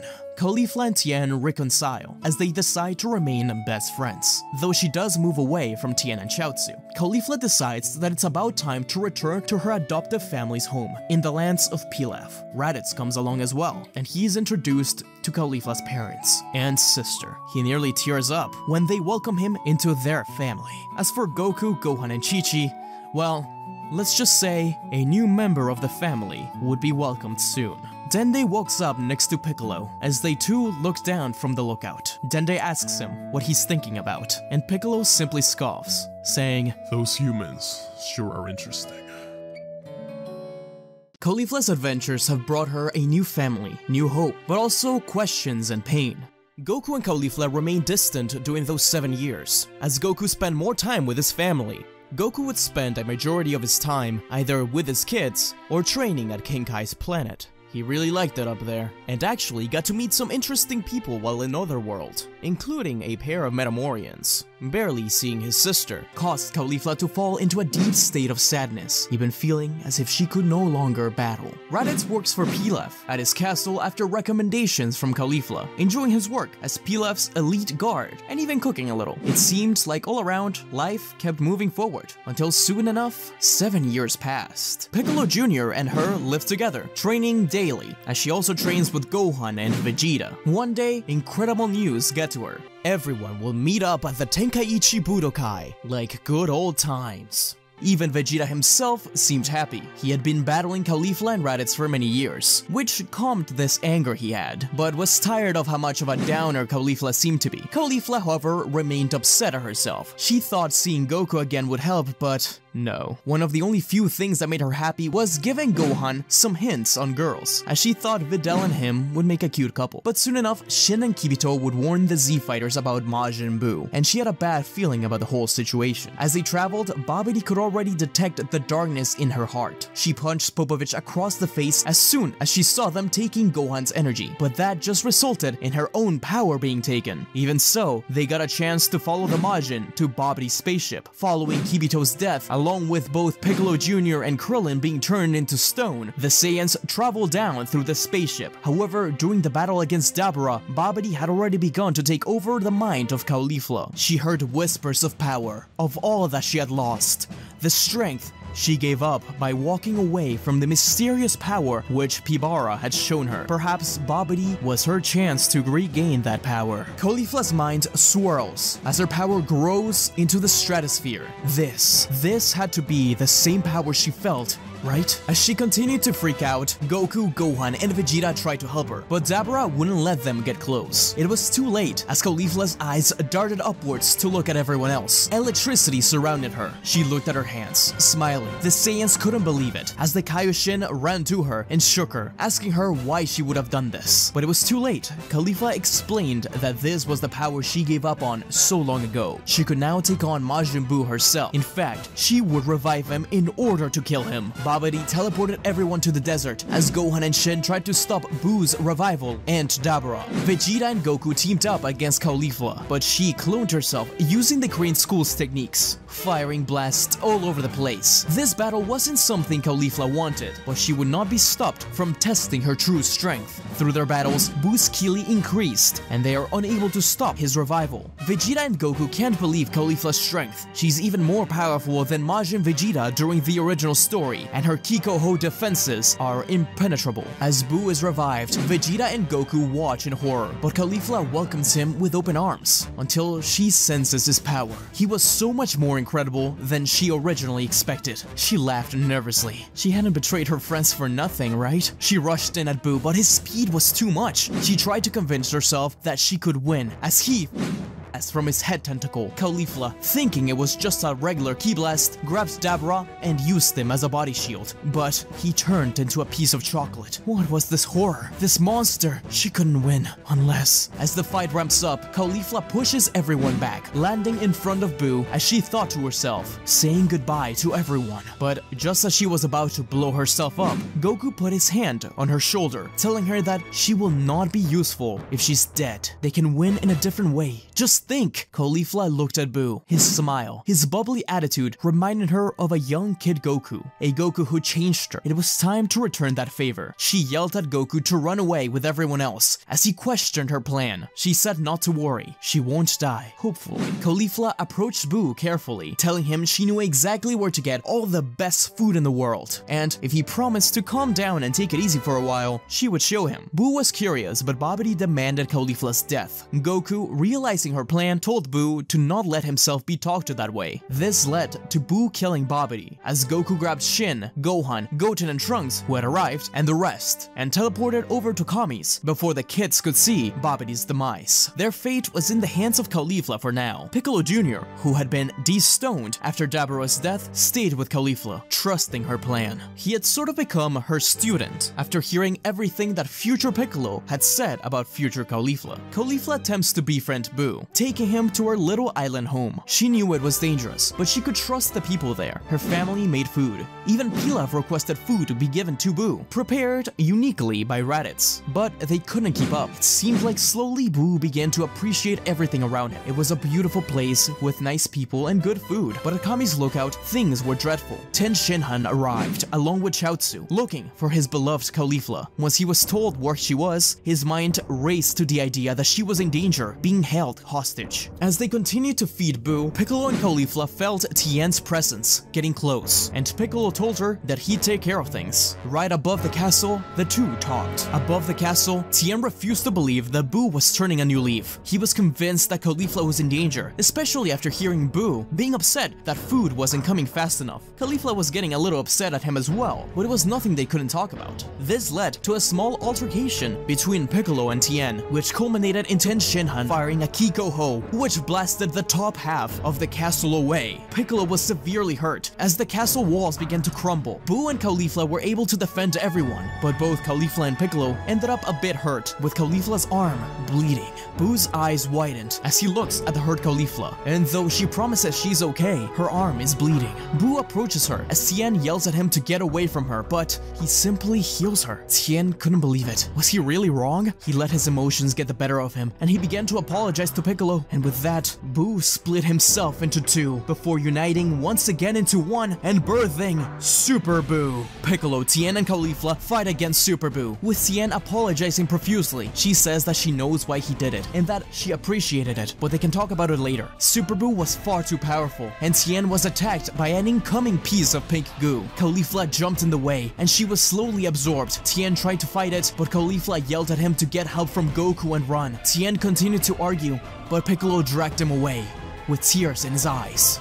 A lot of the Boo arc happens similarly to normal, as Goku teaches the kids the fusion dance, but this time, he also teaches it to Vegeta. Goku hasn't shown off Super Saiyan 3, so even Gotenks can't do it. That also means Goku remains on Earth for longer. They practice fusion, showing off the incredible power, though Vegeta refuses to try it for real. While Boo goes on to fight Gotenks in the chamber, as Goku convinces everyone to let them do it, Caulifla remains within Boo's mind. Goku and Vegeta are with them, making sure the kids are okay. Within Boo, Caulifla slept peacefully in the incubator. In her mind, Caulifla has another spiritual journey as she had on Yardrat. This time, Grand Supreme Kai is her spirit guide. He had felt her power within Boo and appreciated someone seeing good within him. But beyond that, she seems like a strange creature. Caulifla goes deep into her emotions, finding her memories of her past life again. She sees that girl, but this time hears her name. That's when, once again, she hears her brother's voice. It sounded like he was in danger, but this time, she trusted him to protect them all. In the outside world, Goten and Trunks were absorbed by Boo, breaking out of the chamber, followed by him absorbing Ultimate Gohan, who did well, but was outsmarted by Boo. All that was left was Goku and Vegeta, with no choice but to use that dreadful technique, fusing into the birth of Gogeta,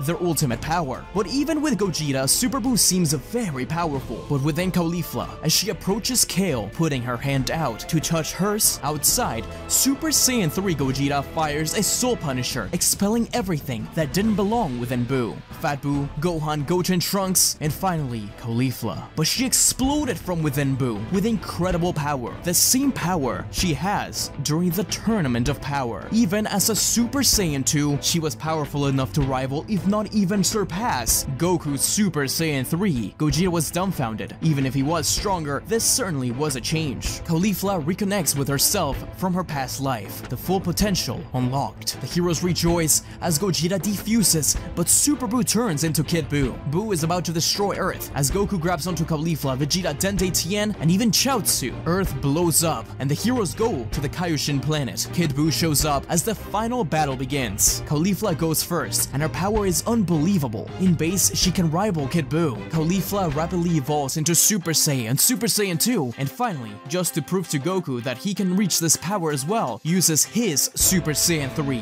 Goku looks on proudly, as he knows that his sister has finally found herself. Now he had an even better training partner and could catch up fast. He looked at Vegeta and nodded. They knew they had to start training ASAP. He turned to her once more and said, Caulifla, you really are #1. For now, Caulifla is beating Buu, but his regeneration is a problem. Caulifla asks the boys if they can hold off Buu for a while she charges her energy. She needs like 5 minutes tops. Goku, Vegeta, and Tien hold off Buu. Even Chaozu is able to buy them time by surprising Buu with some math questions. The boys are very hurt by the time Caulifla finishes charging her attack. She's still getting used to this new power. Chaozu uses telekinesis to pick up Goku, Tien, and Vegeta, telling Caulifla to finish this, as Caulifla thanks Chaozu and calls him her hero. Caulifla fires a giant beam attack, neither a Kamehameha nor a Kikoho. This was her very own technique, the Crush Cannon. This attack completely consumes Buu as he disintegrates. It's over,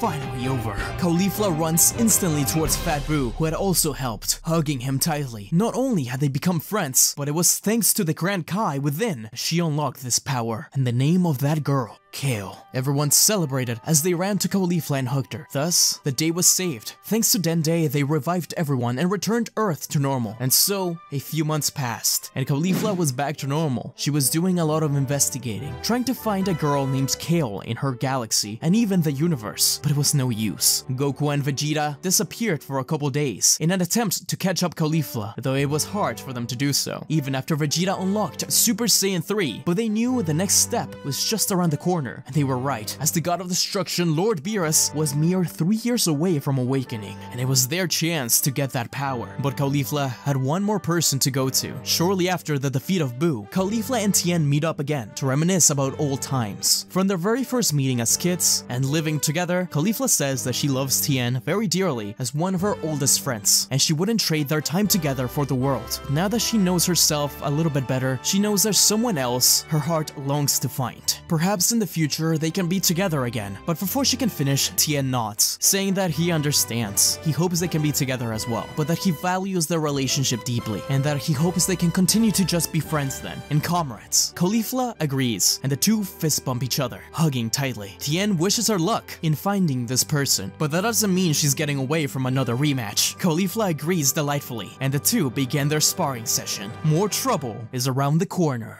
But that's for next time on Dragon Ball Super! Lord Beerus, the god of destruction, wakes up from his years of slumber. He had dreams about the Super Saiyan god. He knew what he had to do. Similarly to the original story, Beerus heads towards the world of the North Kai in search of the Saiyans. There, he beats up Son Goku with little difficulty. The Saiyan mentions that there's someone out there who's always been different, someone who could be potentially stronger than even himself. Beerus' attention is piqued, and he heads towards Earth. King Kai yells at Goku for having told Beerus.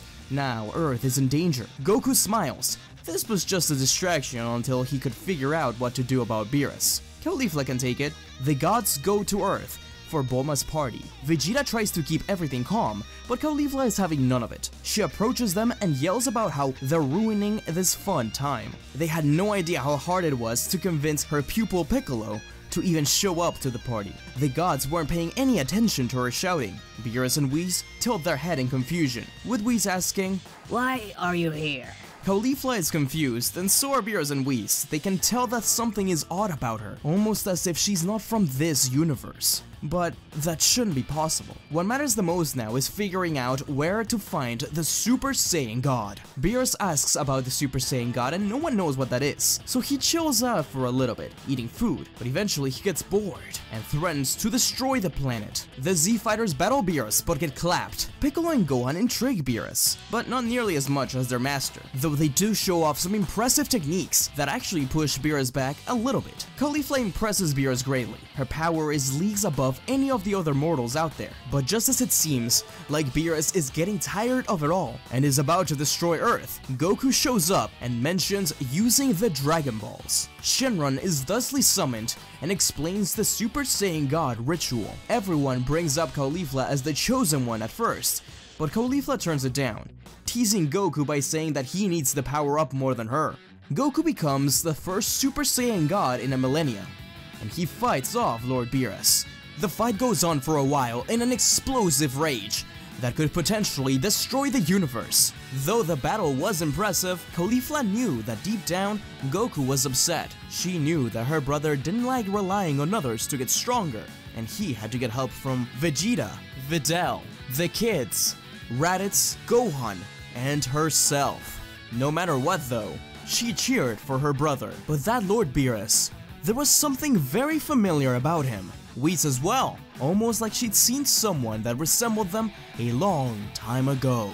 But after Goku drops out of Super Saiyan God, Caulifla barges into the fight. Seeing the battle got her pumped, and she joins in Goku. Beerus is excited to take on both siblings, mentioning just how powerful Caulifla is, even though she doesn't have any God Ki. Goku and Caulifla both power up to the max. Even without Super Saiyan God, Goku's ki impressed Beerus. The siblings' aura combined into one, creating what seemed to be a mirage of a dragon spitting out fire. The two joined in, placing all their ki into their fist and punching Beerus with a golden double dragon fist. Once the smoke dissipated, Beerus wiped some scuff from his body, but decided that it was over. With no power left, Caulifla and Goku were powerless when Beerus threw down a giant ball of ki. But just as it seemed like it was about to consume them and Earth, the ball of ki disappeared as Beerus yawned and told them that that was an amazing battle. Beerus defeats them both, but decides to spare Earth. Beerus offers the pair to train, and Goku agrees, though Caulifla turns it down for now. She instead suggests bringing along Vegeta. She has students to take care of, in the form of Gohan and Piccolo Jr. for now. Her talking about her students reminds Whis just what he was going to do, as he pulls out his staff to look up information regarding the Saiyan known as Caulifla. His staff freaks out as the message appears, simply stating that this information is classified. Whis and Beerus are utterly shocked. This has never happened before. Just who exactly is Caulifla? With so many questions on their mind, they leave as Goku and Vegeta prepare for their training. These things stick in Caulifla's mind for a long time. Why did they react like that? And so, time passed. Goku and Vegeta train with Whis on Beerus' planet. Caulifla remains on Earth. Unknown to them, Frieza's men had set out to revive their former emperor and destroy the Saiyans once and for all. Caulifla really enjoyed her time. She could finally rest a little. She knew that soon enough she would have to go out in search for that woman she kept seeing in her dreams. Kale. Perhaps Beerus and Whis knew about it, but she hasn't asked them just yet. She instead spent a lot of time with Chi-Chi and Videl, taking care of the newborn baby Pan. She loved spending time with her. She reminded her a little bit of herself. She was very spunky and had an attitude like a child she had never seen before. Her training with Piccolo continued, and he was just getting stronger and stronger, though he thought there was something missing and had some ideas. Goku used the Dragon Balls to find out how to get stronger. Perhaps he could do something like that himself. But the day of reckoning arrived, as Lord Frieza was revived and trained for several months in preparation for his arrival on Earth. When he arrives on Earth and destroys the city, Caulifla and the Z-Fighters unite in a force against him.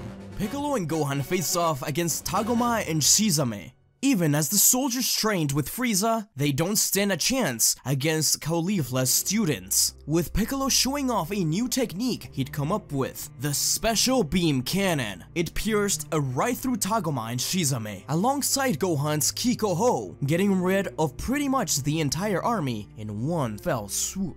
Although the minions are easy to work through, Frieza is an entirely different story. In merely his base form, Frieza is able to take down every single one of the heroes, except for Caulifla and Gohan. Caulifla continues to protect Gohan, to the point where she was being tortured by death beams. At first, they didn't hurt much, but Frieza transformed into his final form, and Caulifla was beginning to have trouble. Gohan and Piccolo couldn't stand to watch her like this, and they both stepped up, fighting valiantly against Frieza. They do well, even performing a double Kiko-Ho, which seems to hurt Frieza. The Emperor has had enough, and shows off his brand new state, Golden Frieza. With that, Caulifla knows she once again needs to step up, turning into Super Saiyan 2 as she tells Gohan and Piccolo to rest. Frieza is shocked to see her powered up so much, but he's still confident. Caulifla quickly realizes this, launching into a barrage as a Super Saiyan 3. Frieza begins to lose stamina and starts to put everything he had trained for into his punches. No matter how much it hurt him, she had to go down first. Caulifla was pushed to the edge as Frieza started to win. As she thinks she may lose, she quickly thinks of something, grabbing onto Frieza, feeling for her brother's ki, and teleporting over to them. Everyone is speechless as she disappears, not knowing where she went. But Raditz knew it had to be over at Beerus'. She wasn't able to teleport before because Goku and Vegeta were training as Super Saiyan gods and couldn't feel their ki. Now that they were simply eating, she teleported right into the dinner table, spilling everything all over the gods and Frieza. Goku was upset about the food, but Vegeta was much more concerned about Frieza. He asks what the hell is going on, to which Caulifla responds with, "Doesn't matter, Frieza's back. Attack!" Vegeta huffs and puffs, but agrees, turning into a Super Saiyan Blue, while Whis tries to calm down Beerus. Frieza's happy to fight Vegeta again, and even offers him a spot back in the Frieza Force, but Vegeta is having none of it. Goku's upset he can't join in, but Caulifla is more interested in the power of the Super Saiyan God. Goku corrects her, as that's actually Super Saiyan Blue, a step even further beyond. This piques her interest a lot more. Whis floats over to her and asks why she brought him there. She has enough power to defeat him. Caulifla shakes her head, but Whis insists on it. Caulifla then realizes that her power hasn't depleted as much as she thought. That power she unlocked during the battles against Buu, they were still with her, but it seemed like she was just not confident enough in them. That's why she wanted to rely on her brother and Vegeta. Goku realized the struggle within Caulifla and rushed over to Vegeta, whispering to him to give her another chance in fighting. Vegeta starts to argue, and Goku argued back. Funny enough, this gave Caulifla the chance to jump in. Whis coached her a little bit as she fought, making sure to encourage her to really dig deep into her subconsciousness and power, and search for what she needed. Finally, as it seemed like she was going to do it, she was shot through the chest by a death beam. She ended up on the ground, but Goku and Vegeta both rushed down to help her, standing back to back to attack Frieza. Caulifla grabs both of them and said that she wanted to do this, that she believed in herself. She just needs a little bit more help. Vegeta surprisingly agreed with her. Deep down, he cared about his friends. Vegeta helped her up, as did Goku. She just needed a little bit of energy as they poured their ki into her. Caulifla's aura sparked into blue, though not quite a god. She put her arm up. Goku rushed up, fired a Kamehameha, which Frieza avoided. Vegeta then appeared behind Frieza and slammed him down. Finally, to finish it all off, Caulifla fired the most powerful Kiko-Ho and disintegrated Frieza. Once again, his threat was over. Caulifla panted, fell down to the ground and spat out blood. Even so, she was happy.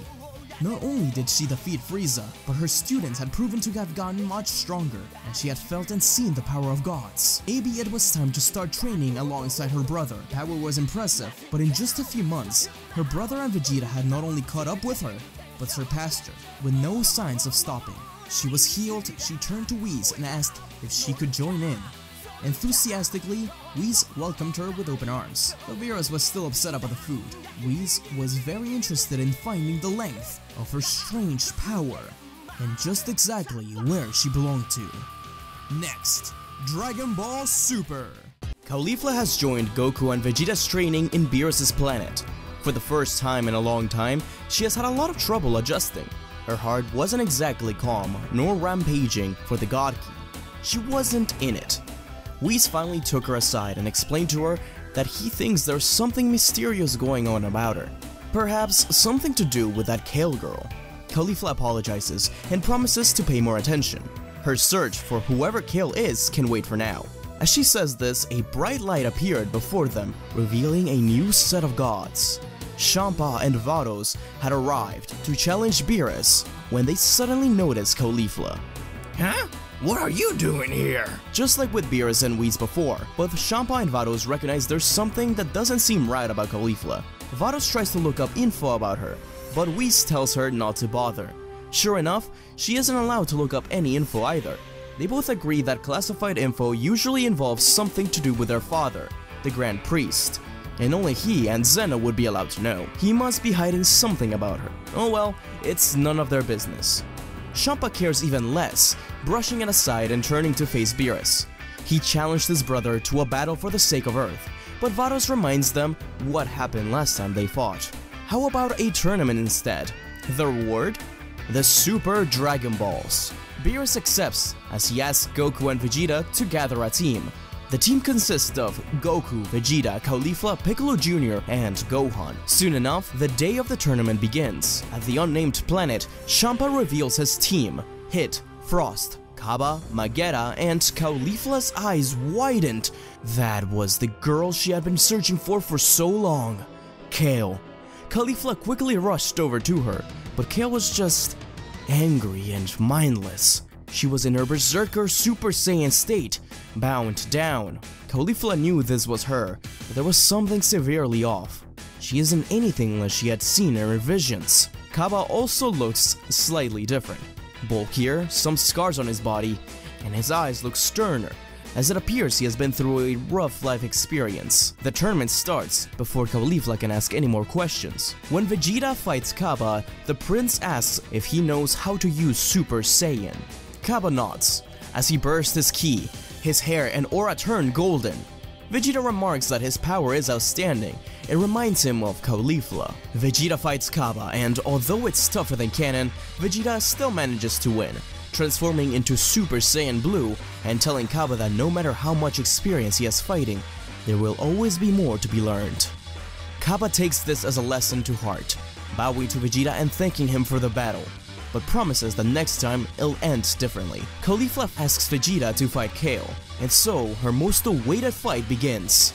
Kale is a complete sadist who yearns for destruction, just like she was during the Tournament of Power in the original story. Caulifla notices the sadness within Kale's blank eyes as a wave of frustration fills within her.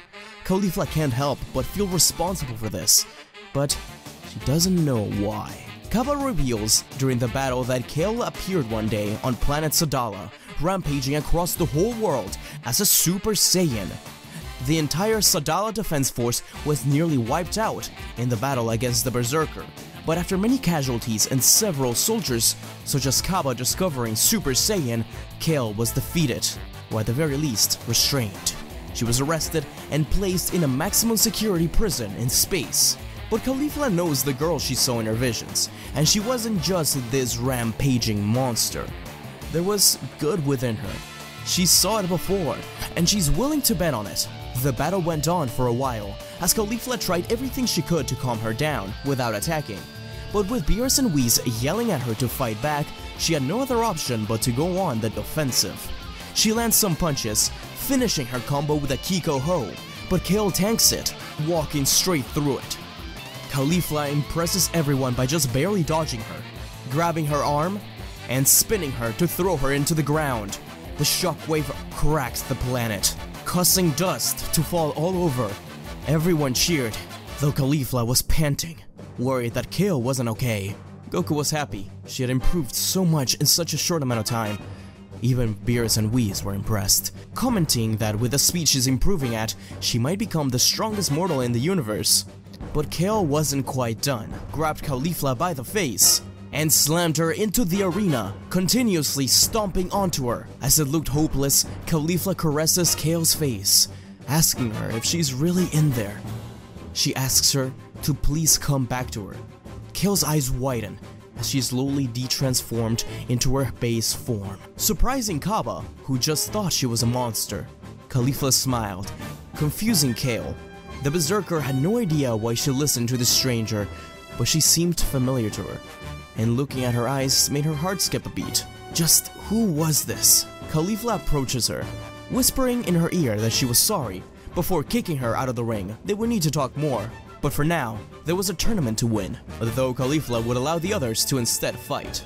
In the next match, Piccolo Jr. was able to defeat Frost, using his tactics and Crane's school teachings to disorient him, knocking him off the stage with a powerful new technique, the Hellzone Grenade. Caulifla is impressed at the remarkable progress her pupil has made, making sure to brag that she was the one to train him. Afterwards, Goku narrowly defeats Hit in a heated battle. Universe 7 wins the tournament, with Beerus wishing for Universe 6 to get a brand new Earth. But something unexpected happens, dear viewer. Two Zenos appear with the Grand Priest. They saw the tournament and liked it. The Z-Fighters, why there's two of them, but Whis says that there's always been two. What are they talking about? Nothing to be confused about here. Before they depart, Caulifla asks Whis and Vados if she could visit Universe 6 and planet Sadala. They agree. Caulifla thanks them, telling her family and friends farewell for now, as she leaves with Champa's team back to Universe 6. Caulifla puts her arms around Kale and Kaba, teasing them that they have to show her around, shooting a smile to Kale. Surprisingly, she smiled back. And so, time passed. One fateful day, however, while training over at Capsule Corp, the Z-Fighters get a frightening visit from an old ally, Future Piccolo. He was disoriented, crashing the time machine down. He warned of a rogue Saiyan that attacked him, and that they should have never trusted Caulifla. The Z-Fighters don't get a chance to ask anything as a huge portal rips through the sky, and a being that looked just like Caulifla in all black appeared. Goku mistakes her to be his real sister at first, but Future Piccolo explains that this is the villain that killed Future Bulma, Future Gohan, and nearly destroyed his home. Present Piccolo gets angry. There's no way this malicious key belongs to his master. Future Piccolo gets quiet and begins to nod. He's right. He refuses to believe that this is Caulifla. The Caulifla he knew was an honorable warrior who fought for others until the very end. Goku quickly rushes to challenge this evil Saiyan, realizing that she was just as powerful, if not stronger, than his real sister. It seemed like she wasn't in full control of her strength, however. Finally, Goku shot off Super Saiyan God Super Saiyan, ready to finish her off, until a portal opened up and sent Black into the future. The Z-Fighters wonder what to do now, deciding to help Piccolo out, and traveling to the future. The heroes fight Caulifla Black as soon as they arrive, but she is then joined by Zamasu. They both explain that mortals should be eliminated.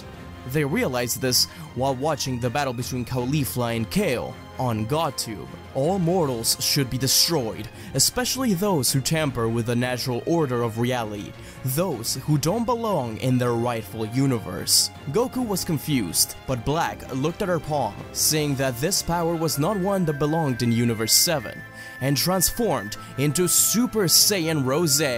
With this new transformation, the heroes are pushed back into the defensive and have no choice but to escape to the past once more, narrowly surviving as Caulifla Black lifts her hand up and unleashes a key sphere which actually destroys future Earth. In the past, the Z-Fighters discuss what to do. After all, that Zamasu guy is immortal, and Black's power was unreal. Future Piccolo decides to take present Piccolo to train, while Goku decides that Caulifla may be their best bet at winning. They need more forces. Goku leaves with Whis and Beerus to retrieve the real Caulifla from Universe 6. There, he finds his sister on planet Sadala, training with Kaba and the Defense Force. Caulifla is also showing them how to control Super Saiyan and ascend beyond into Super Saiyan 2. Kale trains diligently in her controlled Super Saiyan state, under the condition that she is heavily restrained and monitored by Caulifla. She still loses her mind every now and then. Caulifla is the only person that can keep up with Kale during a fight. Beyond that, Caulifla honestly wants to get close to her and help her any way she can. She knows that Kale is the answer to what's going on with her. Kale doesn't know how to respond to this. She has never had someone care about her before in her entire life. Ever since she could remember, she was alone, unable to control her powers and with no one there to rely on. Kale was lost in her berserker rage for years. Now, Caulifla is the only person Kale acts calm around, which still shocks Kaba and the other guards. They thought she was just a violent monster who lived for destruction. They never thought they could be a real girl beneath that hulking expression. Caulifla mentions to Kale that this place really feels like home, almost as if it was where she belonged all along. Just then, her brother teleports in. Goku fills her in on Caulifla Black, and Caulifla is pissed about this imposter. No way she's going to let someone like that walk around without getting through her. However, Caulifla looks around at Kaba, the defense force, and finally Kale. Do they really need her help back home? Caulifla tries to argue that they don't need her, that she just wants to stay here. But the sound of a scythe tearing open the sky is heard as a huge rift opens and welcomes both Caulifla Black and Zamasu. Zamasu explains that they had followed Goku's energy through the timelines and even other universes. They were fools if they thought they could escape from divine retribution. Zamasu and Caulifla Black fight Goku, Caulifla, Kaba, and the rest of the Sadala Defense Force. Caulifla curses. She just wanted to train, but no. Fine. If she had to beat down whoever this imposter was, then so be it. In fact, this would be a great way to see just how far Kale had come. The battle was intense, with many casualties. Kefla rages out in her berserk state, causing great damage to future Zamasu. But she gets caught off guard by Caulifla Black, who stabs her. Caulifla sees this and explodes into Super Saiyan Blue, rushing in to get Black off of Kale. Kale joins in as a bright light shines behind them. Whis had teleported Vegeta, Gohan, present Piccolo, and future Piccolo into the fight. Outnumbered, Zamasu and Black take off one Potara each, fusing into one defective being. The one fighter to first stand up against him was future Piccolo. He would take vengeance for the future world he fought so hard to protect. But no matter how he approached it, he would just be fired up by giant blasts and pierced by lightning. Future Piccolo nearly dies, but he decides that he won't ever stop fighting. Present Piccolo flies up to support him, but future Piccolo knows his life is almost over. He tells his present self to keep on fighting, and to protect Caulifla at all costs. He puts a hand on present Piccolo's arm and asks for them to assimilate. Present Piccolo refuses, but his future counterpart says that this is their only chance. His Earth is gone anyways. What's the harm? If he can save this world, their Earth, and avenge his friends, then it would have all been worth it. Thus, future and present Piccolo fuse into one, creating the strongest Namekian of all time and space. Piccolo's lines through his body had disappeared, and his skin seemed a lighter shade of green. Piccolo turns to Goku, Caulifla, Vegeta, and Gohan, telling them to get ready. They nodded, feeling the immense power emanating from him. As Zamasu cloned himself multiple times and rushed him in, merged Piccolo clocked Zamasu in the face, chasing him down and never allowing him to reach the Universe 6 fighters. Caulifla defended Kale however she could, but Kale soon joined in. She thanked Caulifla for the help, but promised that she could control her power now, thanks to her, and she wants to fight. Things had turned well for our heroes, but Zamasu was deforming with each punch. He rose to the sky and fired a lightning storm that knocked Piccolo down. Zamasu followed it up by a beam straight through the planet's core. It was a matter of minutes before it blew up. Gowazu and Kaioshin teleported in to support our heroes, after Beerus had been warned about Zamasu and had gone to see him at Gowazu's planet. The two Kais realized there was little they could do to help, but they could at least do this, throwing their pairs of Potara over at Goku and Vegeta, and another to Kale and Caulifla. The girls looked at each other, after the Kais explained just what they were. Kale blushed, but Caulifla promised her that this would simply show the world who the strongest fighters are. Both pairs slammed against one another, fusing into Kefla and Vegito. Now Vegito, Kefla, and Piccolo stand back to back as multiple deformed Zamasu approach them. The fight begins, and it's clear that Zamasu can't stand a chance. A final Kamehameha crossed with a Meteor Tri-Beam and a final Special Beam Cannon. One by one, they began to fall, but Vegito noticed that every time they defeated one, another one arrived. He told everyone to raise their hands up and give him energy as he used a Spirit Excalibur, slamming it down and cutting Zamasu in half.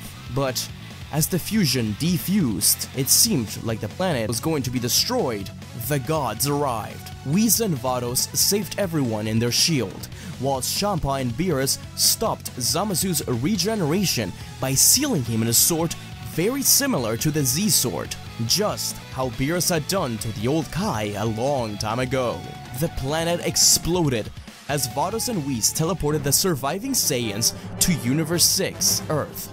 The Universe 6 Saiyans lamented the loss of their world, as Cabba wonders if perhaps this new planet Earth could be their home. The Saiyans decide to settle on Earth and name it New Planet Sadala. They think about using the Super Dragon Balls to bring their old planet back, and they agree that this would be a good idea, but Zeno has them right now, as they're the prize for the Tournament of Power. The Z-Fighters are hurt, as they wished they could have saved the planet as well. But Cabba ensures them that what they did was more than enough. Caulifla runs up to Kale and Cabba, hugging them tightly. She promises to see them again, and tells them that next time it won't be a big bad they'll be fighting. Instead, they'll be each other, in their ultimate test, the Tournament of Power. As she returns to Universe 7, she knows in her heart they'll meet again. Goku, Vegeta, and the rest scour the universe for recruits to join in the tournament. During their recruitment, Caulifla and Goku find Nappa in space with his newest pupil, Broly. Nappa had found Broly and Paragus in space while traveling across the universe. He had picked up their distress signal and investigated Vampa, where they were found. It's not a pleasant meeting, as Nappa wants to challenge them both, instantly exploding out his aura, showing them that indeed, he does have Super Saiyan. The siblings are impressed with Nappa's increased power, but even more impressed at the immense strength that Broly has. But they don't let it go far, stopping the battle right before Broly can explode in strength. They explain about the Tournament of Power to Paragus and the others, as he decides to let Broly join in order to save their own lives. If the universe gets destroyed, then they wouldn't be allowed to get their revenge. Nappa reluctantly agrees to join, although he reminds Caulifla that he still hasn't forgiven her for betraying him all those years ago. But he has Broly now, whom he values as much better student than she ever was. When they arrive on Earth and meet the rest of the team, Paragus sees Vegeta and loses it. He never knew Vegeta was on the team, and he immediately becomes hostile. He threatens to pull Broly from the team, and when everyone, even Nappa, tries to get him to chill, he pulls the collar remote. He had promised Nappa that he had gotten rid of it long ago. That was clearly a lie. He presses the button and Broly starts to rage out, attacking Vegeta and the rest of the Universe 7 team, who's tried to stop the rampaging Saiyan, leading him outside of Capsule Corp and into the wilderness. Nappa trusted Paragus, so he's obviously really upset and hurt. A huge battle rages out between Goku, Caulifla, Broly, Vegeta, and the rest. Everyone tries to get Broly to calm down, and unlike the original story, it's not just Vegeta and Goku, so they do a little better. It's up to their own will to settle down Broly. Gohan sympathizes with Broly and slowly tries to calm him down, but it's thanks to Caulifla that he actually manages to. There was something instilled within her, almost instinctive. She knew how to calm him down, almost like he'd done this to someone else before, a berserking Saiyan. Broly couldn't believe it, but he actually really felt comfortable around her. Paragus tried to get away as fast as possible before retribution. Broly comes down, and Paragus is punished, as Nappa tells Caulifla that this doesn't change anything. He still despises her. Paragus is locked away. Broly's upset about this, but they promise that after they return, he'll be freed and everything will be okay. They just can't afford to have him rage out like that again. Nappa does thank Caulifla and the others for helping with Broly. Now he was indebted to her. He'd have to pay it back during the tournament. Caulifla went on to visit her family before she left to the Tournament of Power. It had been quite some time. She saw a lot of familiar faces, such as her old gang, some Red Ribbon soldiers, Violet, but most importantly, her family. It was great to see them again, but for some reason she felt like it was gonna be a while until they met again. She waved them off, thanking them for wishing her luck.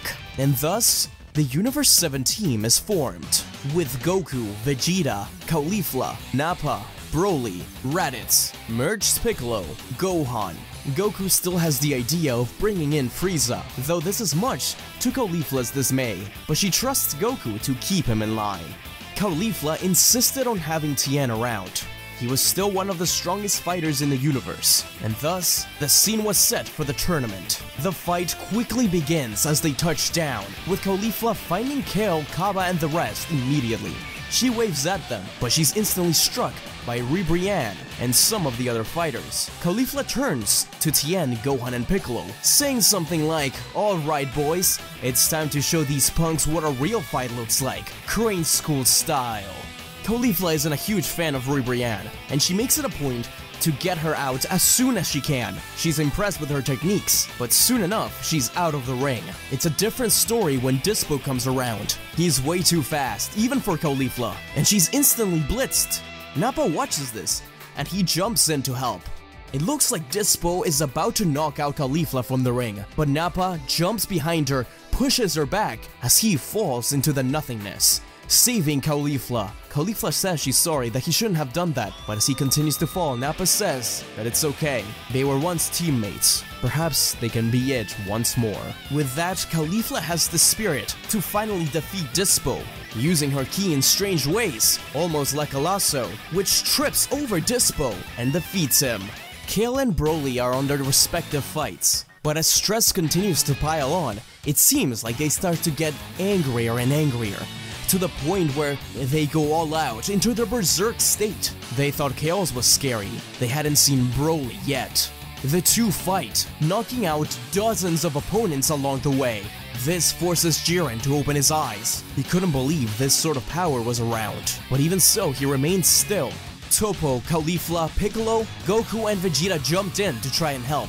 Even Hit did, trying to use the time stop to calm them down, but it seemed like no one was getting through. That was until Kale was able to be calmed down thanks to Caulifla, slowly controlling her berserk state once more. Gohan sees this happen, and realizes they aren't too different from one another. After all, Gohan used to rage out similarly, though not to the same degree. He slowly approached Broly, trying to dodge through the attacks, and just talks to him. He told him that he used to lose control like that as well, and that he wasn't the biggest fan of fighting, but that he met great people, like his aunt, Caulifla, and even the new Kale girl. He really likes her too. Kale joined in, and tried to explain things to Broly, and surprisingly enough, just like how Kale was able to control her berserk state, so was Broly. Champa yelled from the stalls that Kale shouldn't have helped them, that now they have a new asset. And he was right, but Broly was very thankful. The two of them promised to fight each other once more. But first, the tournament had to continue. Similar to the original story, Goku unlocks Ultra Instinct Omen, fighting Jiren, and pushing him to the limit. Caulifla realizes what that is, and through the whole tournament, tries to achieve it as well. Slowly, the number of fighters began to dwindle down. Vegeta and Kappa had a fight against one another, with Kappa showing off the fact that he unlocked Super Saiyan 3. Vegeta was impressed, but he still knocked him out of the ring. And eventually, Vegeta got to fight Toppo. He even used the final explosion, but survived this time. It took Frieza's help to knock him out, but Vegeta and Frieza were able to do it, though he hated every second of working with him. Frieza also tried to knock Kale out of the ring multiple times, but Caulifla wouldn't allow it, and neither did Broly actually. The next time Jiren opened his eyes, it was because Caulifla and Kale challenged him together. The fight was intense, as Caulifla had to make sure that Kale didn't lose her mind, but Jiren wasn't holding anything back. And it was when he slapped Kale out of the ring when Caulifla's eyes cracked, screaming out in full power. She had finally done it. Just like her brother had, she unlocked Ultra Instinct Omen. She felt in her heart something incredible. The look Kale had in her eyes from the stands, it was something familiar, like she belonged next to her. In Universe 6, was that it? Was she really from there? But that was impossible, she was Goku's sister. Unless... She shook it off. It wasn't time for that now. Goku joined in the battle as well. But Broly battled Annalaza all on his own in the background. And Gohan fought Hit. Even as they won those battles, the eyes turned to the pair of Saiyan brother and sister as they continued to ramp up, and it seemed like Goku was about to lose. He went even further beyond, unlocking Ultra Instinct proper. Now Caulifla and Goku stood side by side, Caulifla with black hair and Goku with white, two sides of the same coin. Caulifla scoffed. Of course her brother was one little step ahead.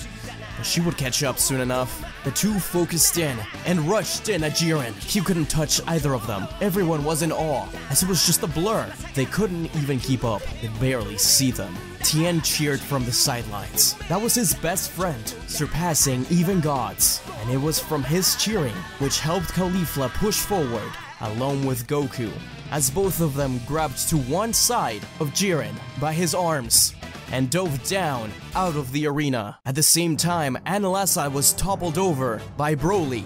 Gohan and Hit were both knocked out, and Vegeta and Frieza had a small altercation, as Frieza tried to make sure that he was the one to get the wish, trying to knock out Vegeta out of the ring, but Vegeta wouldn't allow it, and sacrificed himself to make sure that Frieza didn't get that wish. In the end, Broly was the sole survivor who stood head and shoulders above everyone else as the winner of the Tournament of Power. Everyone was curious on what his wish would be, but as he thought about it, he realized that he didn't want all those powerful fighters and potential friends to disappear forever, wishing to bring them all back. But as slowly every universe was teleported away, Universe 6 and 7 remained in the arena. As Caulifla flew up to face the Grand Priest and Zenos, everyone was a little terrified, but she demanded to know what was going on.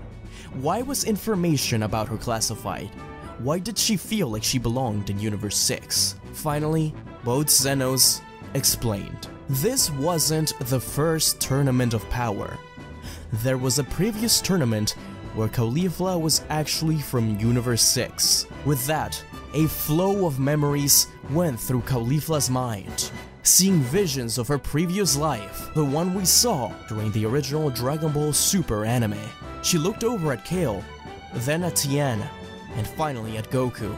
The Zenos continued. After an argument between the two, where they wanted to have another tournament after the first one, the Grand Priest compromised with Zeno by stating that they could reset the universes and their timelines to make them do it all over again. The Zenos happily agreed to do this, as they completely reset the timelines of every universe.